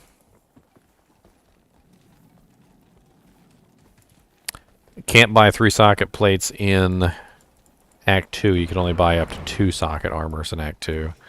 I don't believe 3 sockets roll in Act 2. I could be wrong on that, but I don't think I've ever seen 3-socket armors in Act 2. We could always go take a look. I mean, a couple run-ins out of town to see if we can get a 3-socket armor. Wouldn't necessarily be like a terrible waste of time. I know for a fact 2-socket armors spawn in Act 2. but I don't know about 3. I don't want to give up my hat because I got my lore on my head, which is giving me a nice boof. Yeah, see, we got a 2 socket here, but no, I don't think we can get a 3 socket this way. Sausage fingers. What about your sausage fingers? Is that what your girlfriend calls them? That's a terrible joke. I'm sorry. My apologies. Cow King apologizes too.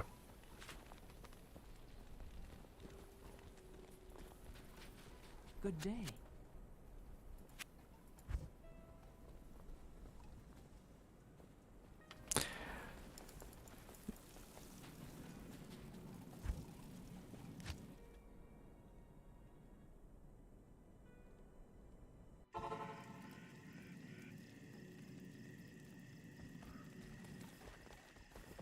Evening. I mean, I can probably surmise what the seed command does without being told. Like, you don't need to tell me what the seed command does. I'm well aware of what seed codes are for, like, for instance, Minecraft and things like that. So I'm not an idiot. But you're talking about, like, utilizing the same exact seed code over and over again, and then figuring out where a chest is or a weapon rack or whatever that rolls a specific thing, and then basically going to that same rack over and over again. And granted, you know, like, you can do that in an offline single-player game. You can find a weapon rack that drops you something nice, and then keep farming that weapon rack over and over again. Leave the game, go to the weapon rack, leave the game, go to the weapon rack, leave the game, go to the weapon rack. But you'd have to know the seed codes. You'd have to know where that weapon rack is. So in some ways, I mean, doesn't it also kind of just say to you that, hey, he found something and he's taking advantage of what he found? Now, if you're what's the term? Oh, there's a mechanics 2 socket, but not 3. But if you're going on the internet and looking up the seed codes, at that point, yeah, you're pretty much cheating. Like, if you're going on the internet and somebody has a post somewhere and goes, okay, seed code 0xx97721 at this particular weapon rack in this particular zone has a 70% chance to drop a Zod rune. Or some stupid thing like that. I know I said weapon rack, but you kind of get what I'm saying. Like, if you're looking it up on the internet and somebody's telling you exactly what seed code to use and exactly where to go, then the knowledge wasn't earned by you, and so yeah, it's pretty much cheating at that point. But if you figured out the seed code on your own, and you figured out the weapon rack on your own, at that point, maybe it's all right, because you did the research, you figured it out. You learned which one dropped that particular item, and then you farmed that item with the knowledge that you obtained. So, I mean, it's a little bit different in that scenario. Evening.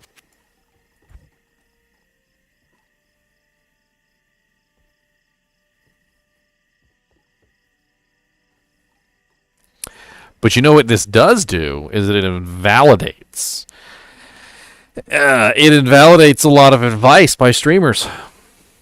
So if a streamer primarily plays in single player offline, it's a pretty big epiphany here. I had to put my cow down. If a single player person or a single player streamer plays primarily offline,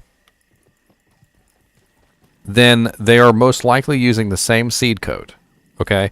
So if we assume that this is my seed code, so whatever this is, we don't really care what it is. Whatever it is, this is my seed code, okay? So you can see I still have my map.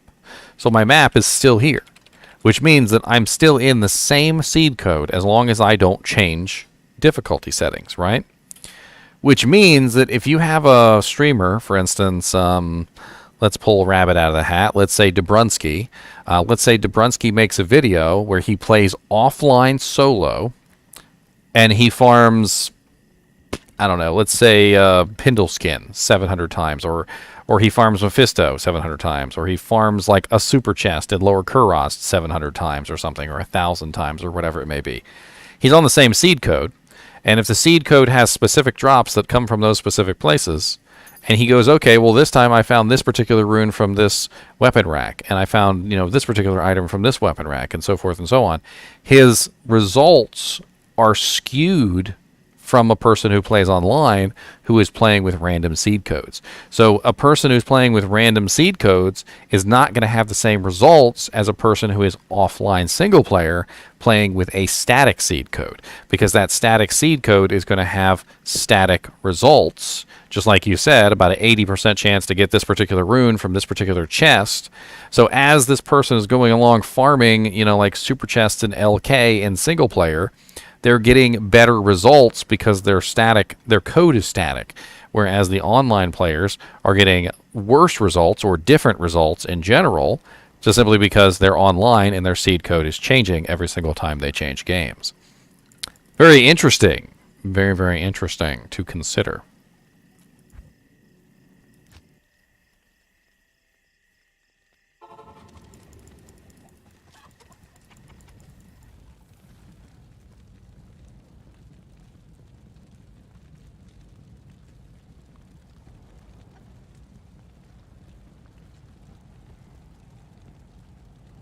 Well, the other thing is that I've always wondered how the hell people do these runs where it's like 1,000 runs of something. Like, it's got to be mind-bogglingly insane.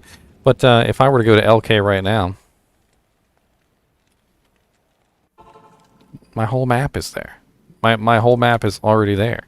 So all I'd have to do to farm LK is find the fire circle wherever it is, and the fire circle is always going to be in the same place.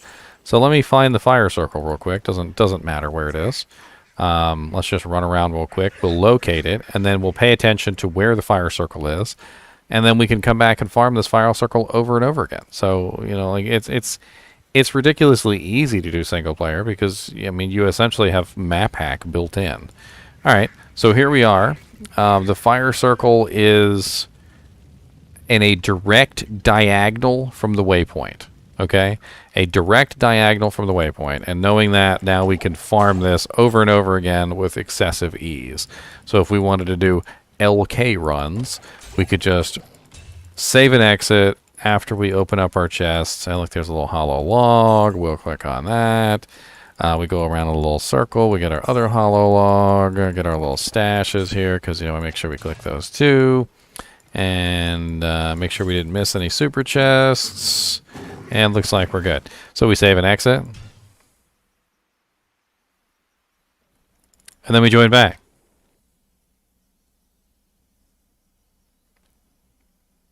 And so now we can do this really, really, really effectively, because all I've got to do now, since I know exactly where it is I just go back to the Lower Kurast waypoint, walk at a direct diagonal. I don't even have to look at the map. I could just walk at a direct diagonal from the waypoint because now I know where it is, and voila, just like that, I hit the fire circle, and I walk straight up here, and I click on the super chests, and I do the same thing every single time. And I would just continue doing this over and over again.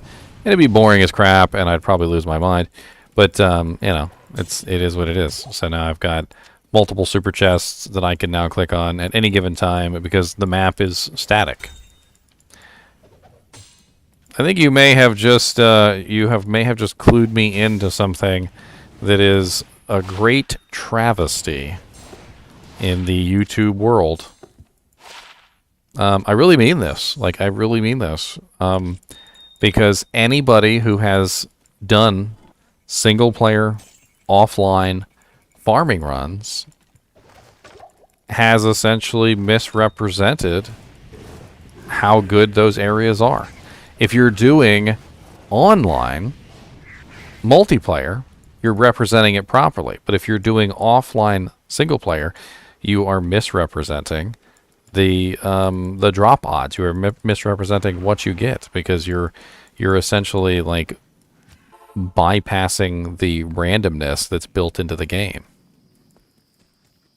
I'm not even talking about that it's cheating, Smoking Jay Franklin. I'm talking about that, like when you pull up on YouTube and somebody has a video that says like 1,000 LK runs, see my results. Basically, what I'm saying is the results are bullshit. Pardon my French, because of them using the same seed code over and over again to do the run. They didn't. It's not the same as a person who's online. It's not the same as a person who's playing ladder. It's not the same as a person who's playing non-ladder. It's a different result. So it's essentially a misrepresentation of the results.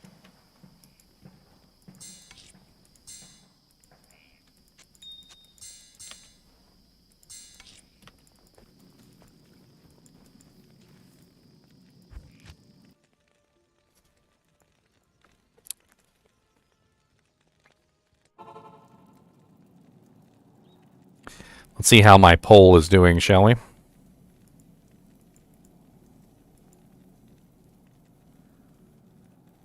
Bink. So my poll is currently 34% of the people think currency tab, stackable runes in games, 30%. Act 6, 13, purchasable stash and character slots, 8%. New rune worth, 16%. Not bad. We got a lot of comments on here.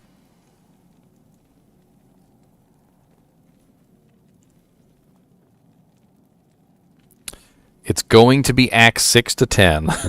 New level cap is 199 and 5 new classes. Bravo. Bravo, Dave. Bravo.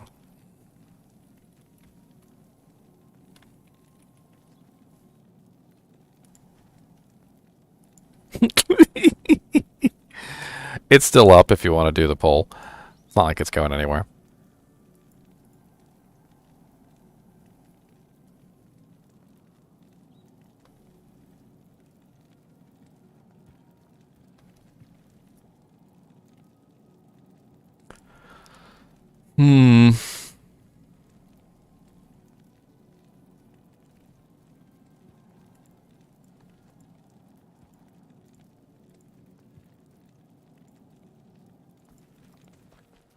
I need another soul rune for my frickin' merc. I'm pretty sure I need am runes to transmute up to soul runes, and that's not going to happen. I used my one am rune that I had on the spirit rune word.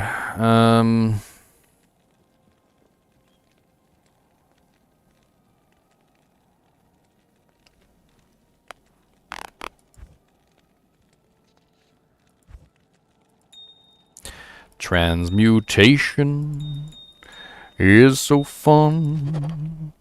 Transmutation on the run. Transmutation is what we need. Transmutation will make us bleed. I'm trying to remember the order and put these in the right order. It's tasered. Tasered, right? Tasered. T-A-S-R-E-D.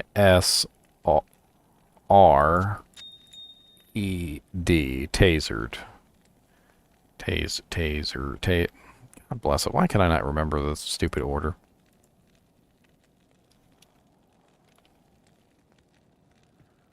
T-A-S-R-E-D. T-A-S-R-E-D. That's correct. Okay. I do have it correct. If you guys are wondering what that is, that's the transmutation order.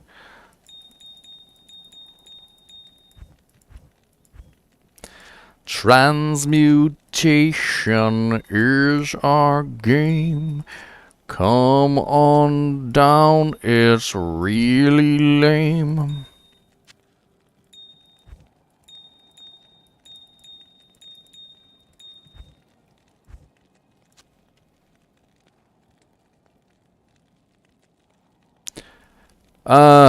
I might have just walked by them because I was tired of picking them up, but I did intend to pick them up. I just didn't.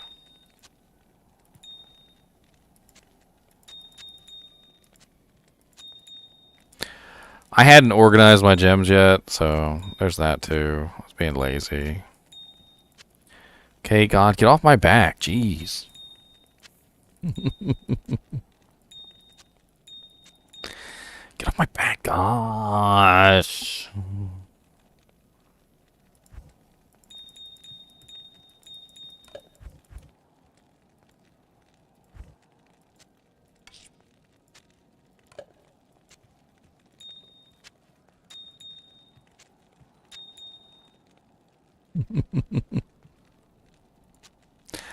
Oh, Jimmy, Jimmy, Jimmy's, can't you see? Sometimes your shine just mystifies me, and I can't help it. You're just so neat. I need lots of Jimmys in my stash. Oh, Jimmy, Jimmy's. Yeah, yeah, yeah. Oh, Jimmy, Jimmy's. I love you. Jimmy, Jimmy Limbs. I got so many. Don't know what to do with all my Jimmy Limbs. Jimmy Limmy. Yeah, yeah, yeah. Got them Jimmys. Yeah, yeah, yeah. Jimmy Limmy Limbs. Just for me. I got all the Jimmys that you can see. Chipped and flawed and normal ones too. Got some flawless ones that are so cool and perfect.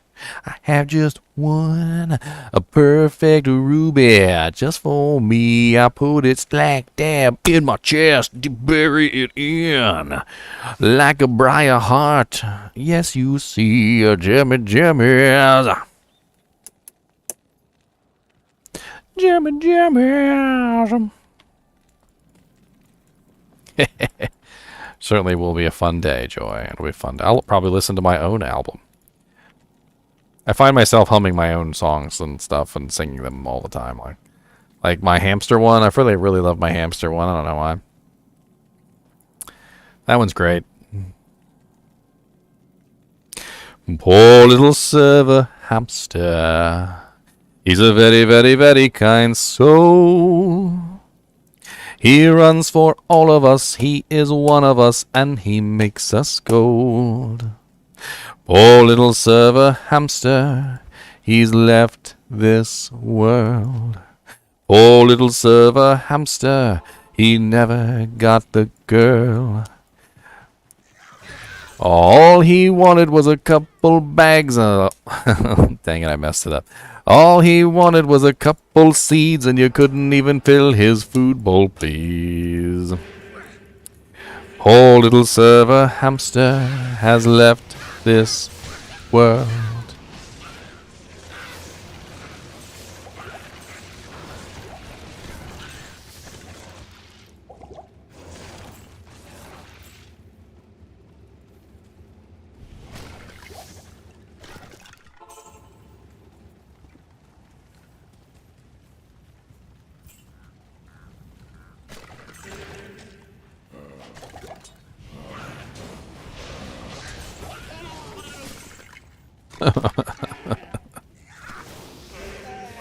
I need to come up with a few more stanzas for the server hamster.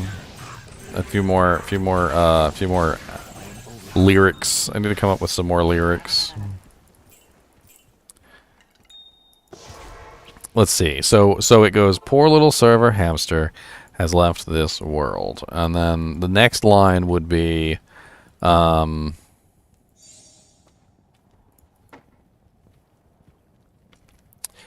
he ran so fast. He ran so fast. He was a good boy. But the mean old owner never bought him a toy. Haha, there we go. He ran so fast. He was a good boy, but the mean old owner never bought him a toy. Poor little server hamster has left this world. Let's see, what's next? I need more to I'm gonna write this down. You guys think I'm kidding. Let's see.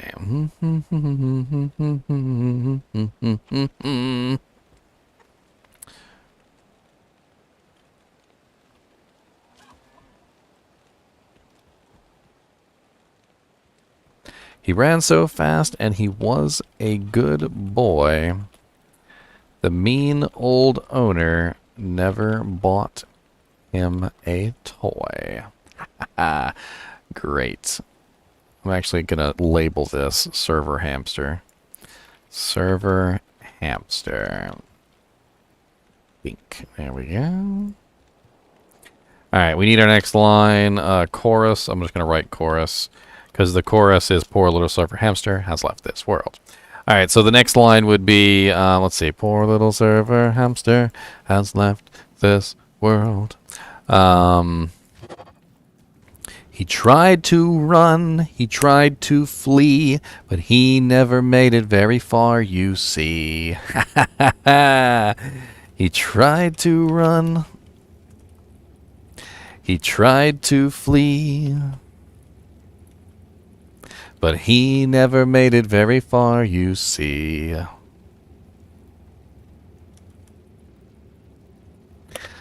Alright, so let's put this into practice, right? Alright, so he ran so fast, and he was a good boy. The mean old owner never bought him a toy. Poor little server hamster has left this world. He tried to run and he tried to flee, but he never made it very far, you see. Poor little server hamster has left this world.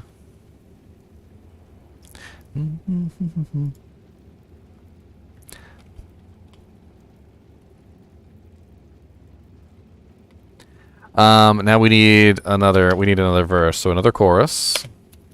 And then our next verse would be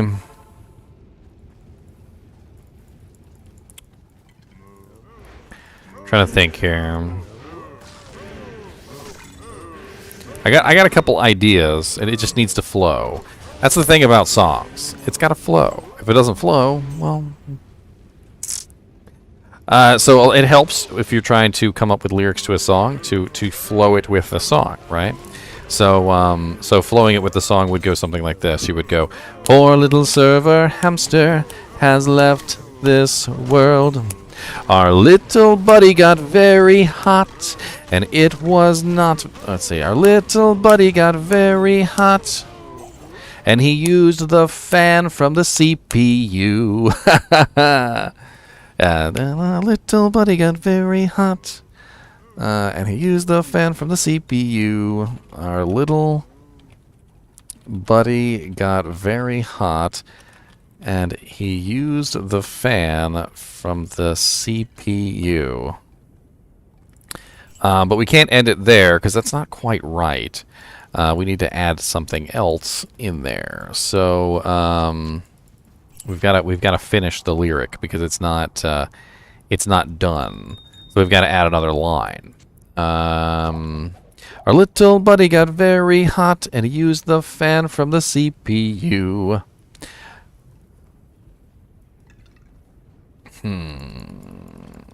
Use the fan from the CPU. It doesn't really quite rhyme. It doesn't really quite flow. Although it was interesting. But I think we can change it a little bit. We can tweak it and we can make it better. We can do better.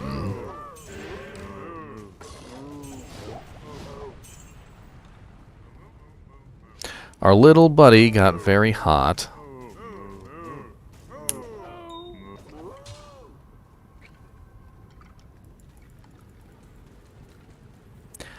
Ah, I got it.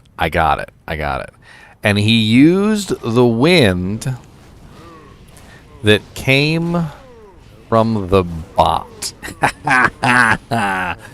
Our little buddy got very hot and he used the wind that came from the bot.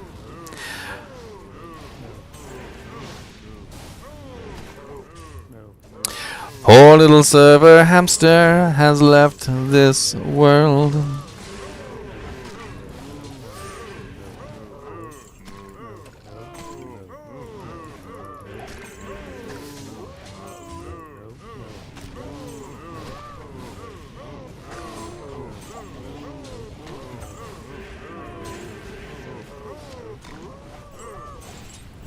Now we need a sad one. This is going to lead us into the poor little server hamster's death. Because the poor little server hamster dies, and we have to lead into his death, right? So, we have to do something like, and the fateful day, it finally came, and the poor little surfer left this lane. Fateful day, it finally was here, and the poor little hamster left with fear. I don't want it to be fear.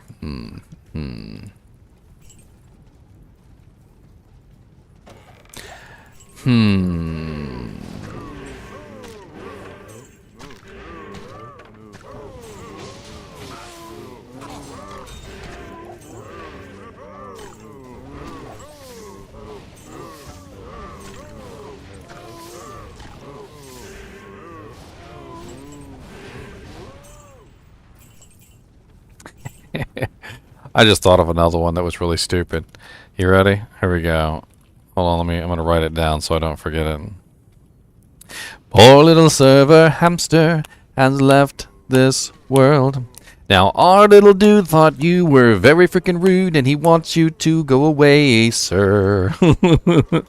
Our little dude thought you were very rude and he wants you to go away, sir. Our little dude thought you were very, very rude. Very, very rude. Yes, we need another syllable. Very, very rude. Our little dude thought you were very, very rude, and he wants you to go away, sir. Perfect. Perfect. We got another little chorus there for our server hamster song.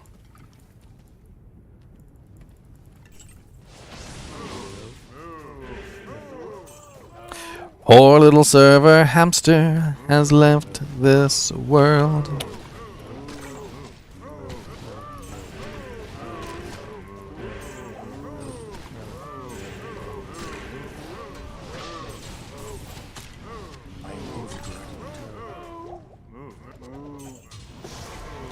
I got another one.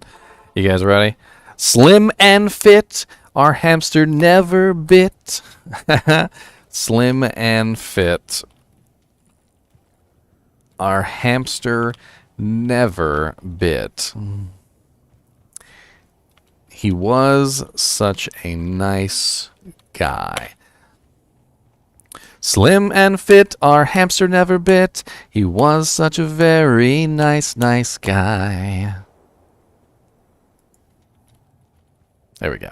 Nice guy. It's got to be nice guy. We need another syllable. Or we could do very nice guy.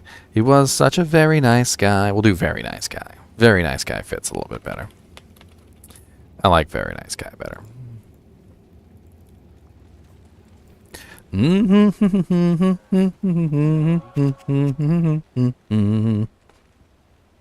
Poor little server hamster has left this world.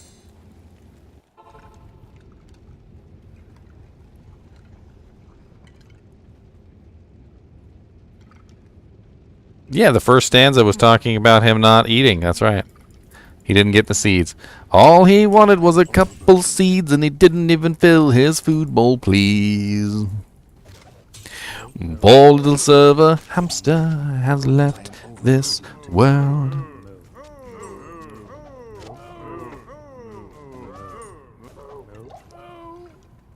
Well, thank you, Zachary Newell. I appreciate it, man. Those that series has been made specifically for newer players and returning players. I mean, I understand that some of you older players know what you're talking about, and you don't care what I have to say. But fooey on ye.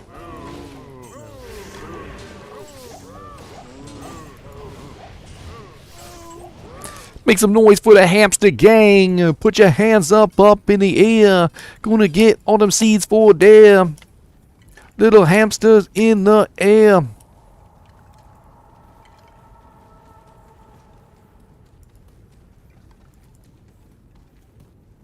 Oh, well, I appreciate that too. I like to deep dive as well.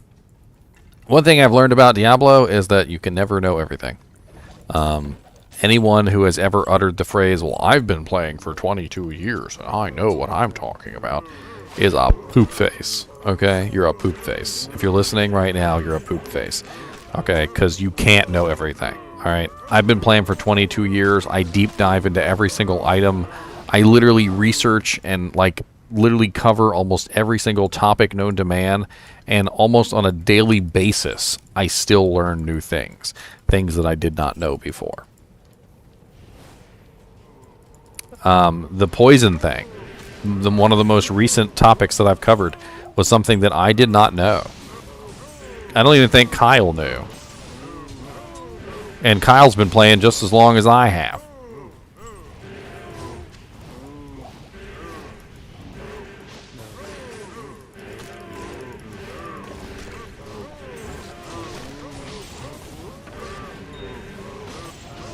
My point is that as long as you have the attitude, you know, to keep learning. Diablo 2 is a very fun game because there's always new things to learn. And it is so fun to be in a game where there's constantly something new to learn, in my opinion. It's very fun. It's very fun. There's a crystal sword right there. I could try and roll. The socket recipe for crystal swords is kind of crappy, though. I don't think I have the runes for it. Ral Am and a perfect amethyst. I don't have a perfect amethyst. I could try to make one, maybe. Let me see what kind of gems I've got and whether I can whip up a perfect amethyst or not. I mean, it would be nice to have a second spirit. I could use it on my character. I could swap it with my merc. I don't know. I did just get an Am rune, although it would be a while till I get another Am rune to make the spirit, because I need an Am rune to roll the crystal sword, and I need an Am rune to make the spirit. So I need 2 Am runes, and I only have 1. And I don't have a perfect amethyst, so I can't even roll it. I could just grab it anyway and just hang on to it for now. I mean, later on I might find a 4-socket sword. I wouldn't even want to bother trying to waste resources like that. And it very much so is a waste of resources.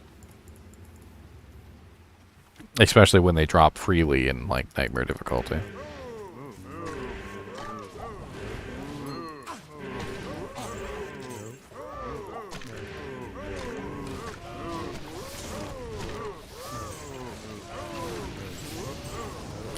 Ooh, a Grim Wand. Maybe I won't even want to get a spirit.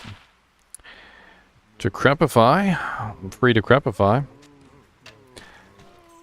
Always with the crazy-ass wands. 112 lightning damage. Dual leech.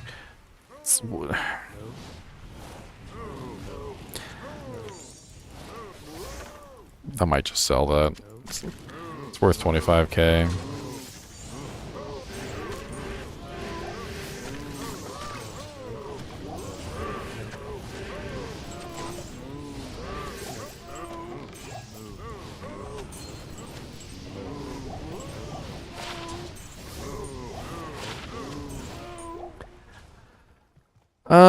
I was trying to think of a last stanza for the server hamster. And you know what would be fun? Is if the server hamster didn't die.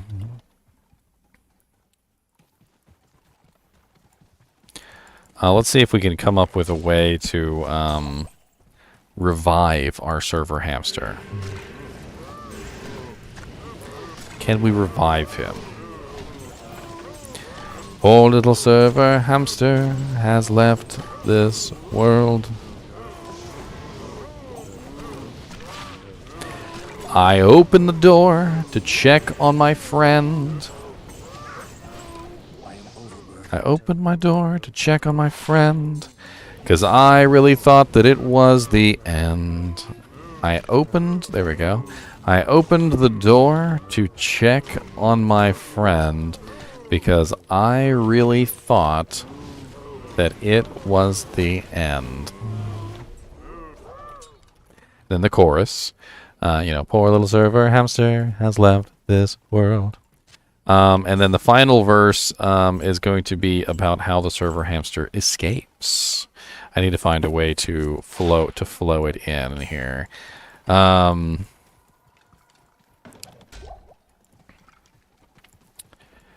Off he shot like a rocket ship, down the stairs and to down the stairs like a whip.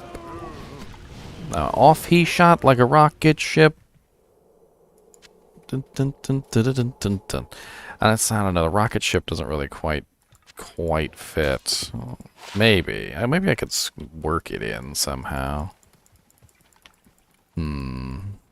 Off he shot like a rocket ship, and he made his way to a Coast Guard ship. Now you can't really rhyme with the same word twice. It doesn't really work. It feels wrong. Like you can't say ship and ship twice. Off he shot like a rocket ship, and he gave me a lot of lip. No, I don't know. That doesn't really quite work either. See, now I gotta look up words that rhyme with ship. Words that rhyme with ship. I've actually done this before. Grip, chip, dip, whip.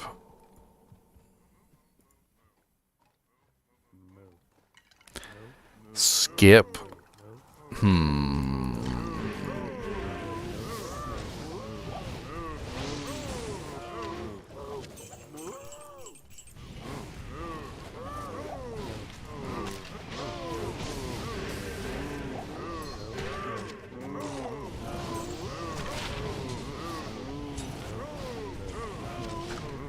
Saigons. A little bit of Saigons, a little bit of head. A little bit of Saigons coming dead.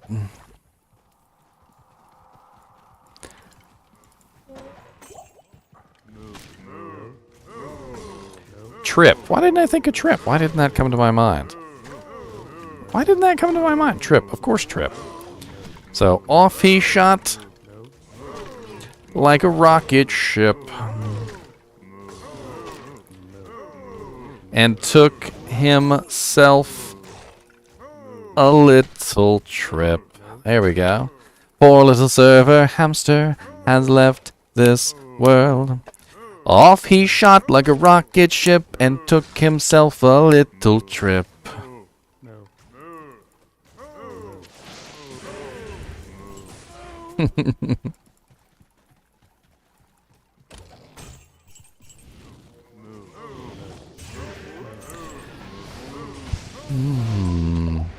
That's called a no rhyme. What do you mean a no rhyme? What, my ship to trip? Ship to trip to blip to kip bip bip to hip to lip to pip to whip dip.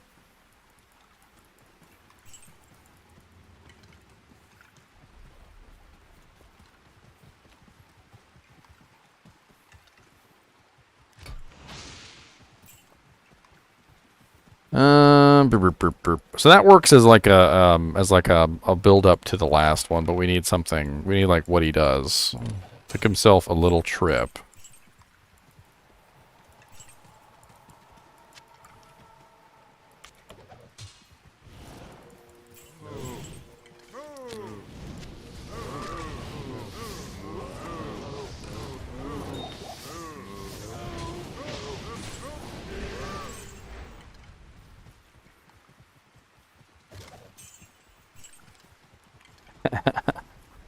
Got the orange, pole ranch, coming at you with the blunt with the long range, pole ranch, cold ranch. Gonna get them cool ranch tater chips, coming at you with the big old lady chips. Off he shot like a rocket ship and took himself a little trip. Poor little server hamster has left this world.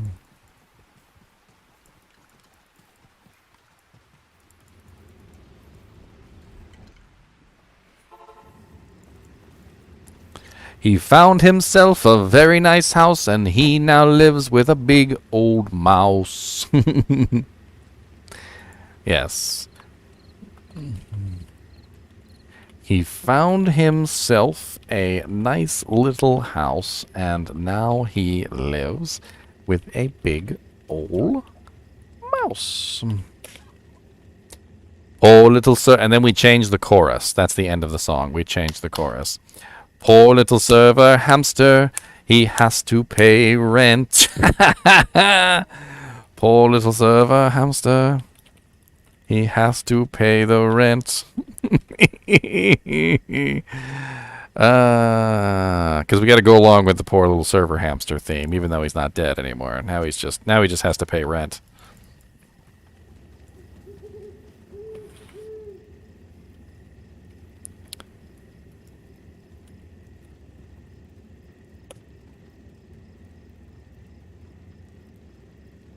We could even complicate it. Instead of rent, we could say eternally poor hamster. Eternally poor hamster. Let's see here. I'm gonna write down the song from the beginning. So it's poor little server hamster. No, sorry. Please be kind to your server hamster. He's a very, very, very kind soul. He runs for all of us. He runs for all of us. He is one of us. He helps us make gold.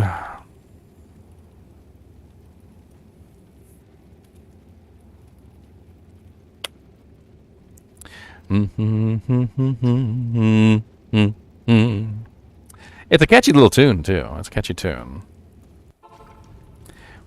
Impossible.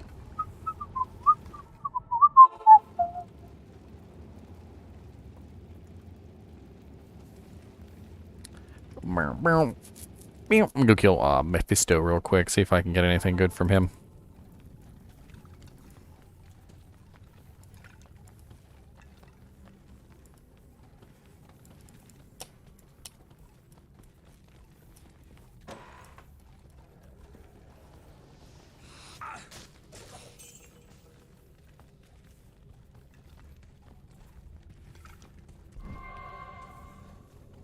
Bum bum bum bum bum bum bum bum bum bum.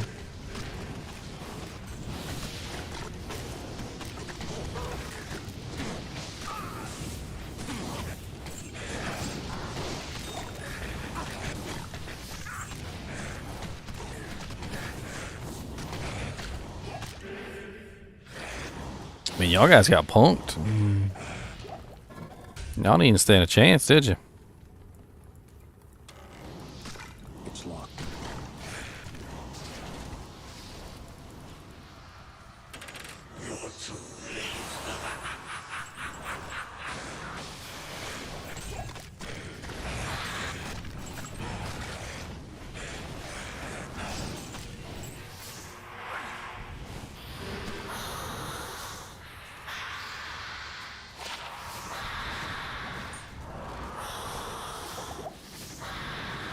Oh no, please don't kill my golem. Whatever will I do? It's not like I can summon a new one.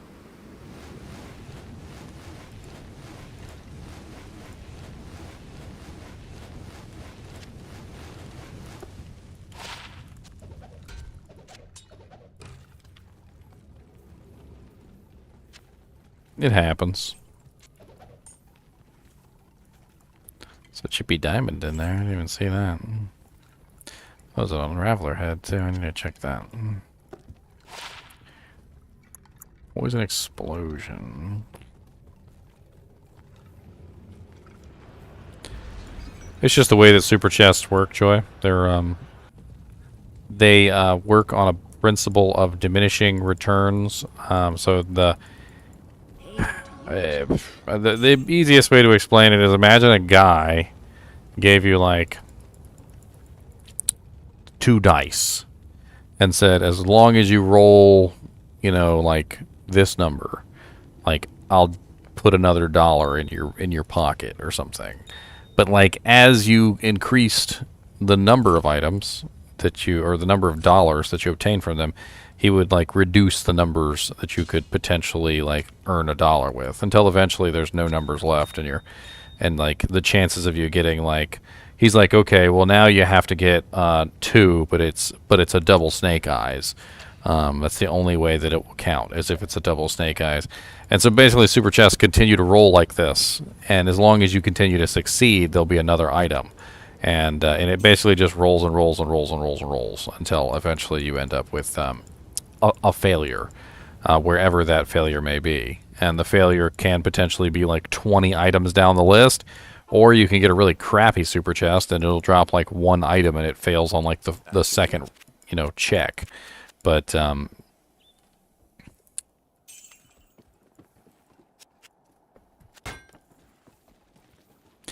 yep, yerp, yup. All right, well, that pretty much ends this episode of the Solo Self-Found. I kind of want to like start the Nightmare episode, but I wanted to keep the episode separate. I don't want one episode to go into the next. So each you know episode of the Necromancer Solo Self-Found is going to be separate from the last one. So the next time we join with this particular character, it's going to be Solo Self-Found Necromancer Nightmare, and we're going to start with the Nightmare run, and then eventually we'll do Solo Self-Found Necromancer Hell as well. That'll be fun. That'll be a lot more challenging, obviously, than normal and Nightmare. I don't really want to end the stream. In fact, I actually want to keep playing, but yeah, I need to end the stream. I might actually come back. I don't know. We'll see. I do got to go work tonight, night shift, so I might just give up and go take a nap or something. We shall see. As always, I do appreciate you guys and gals watching my videos, even when I'm being stupid and singing songs about server hamsters and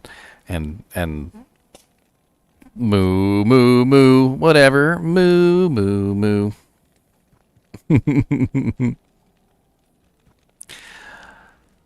See you guys later. Outro. What's wrong with you? Play outro.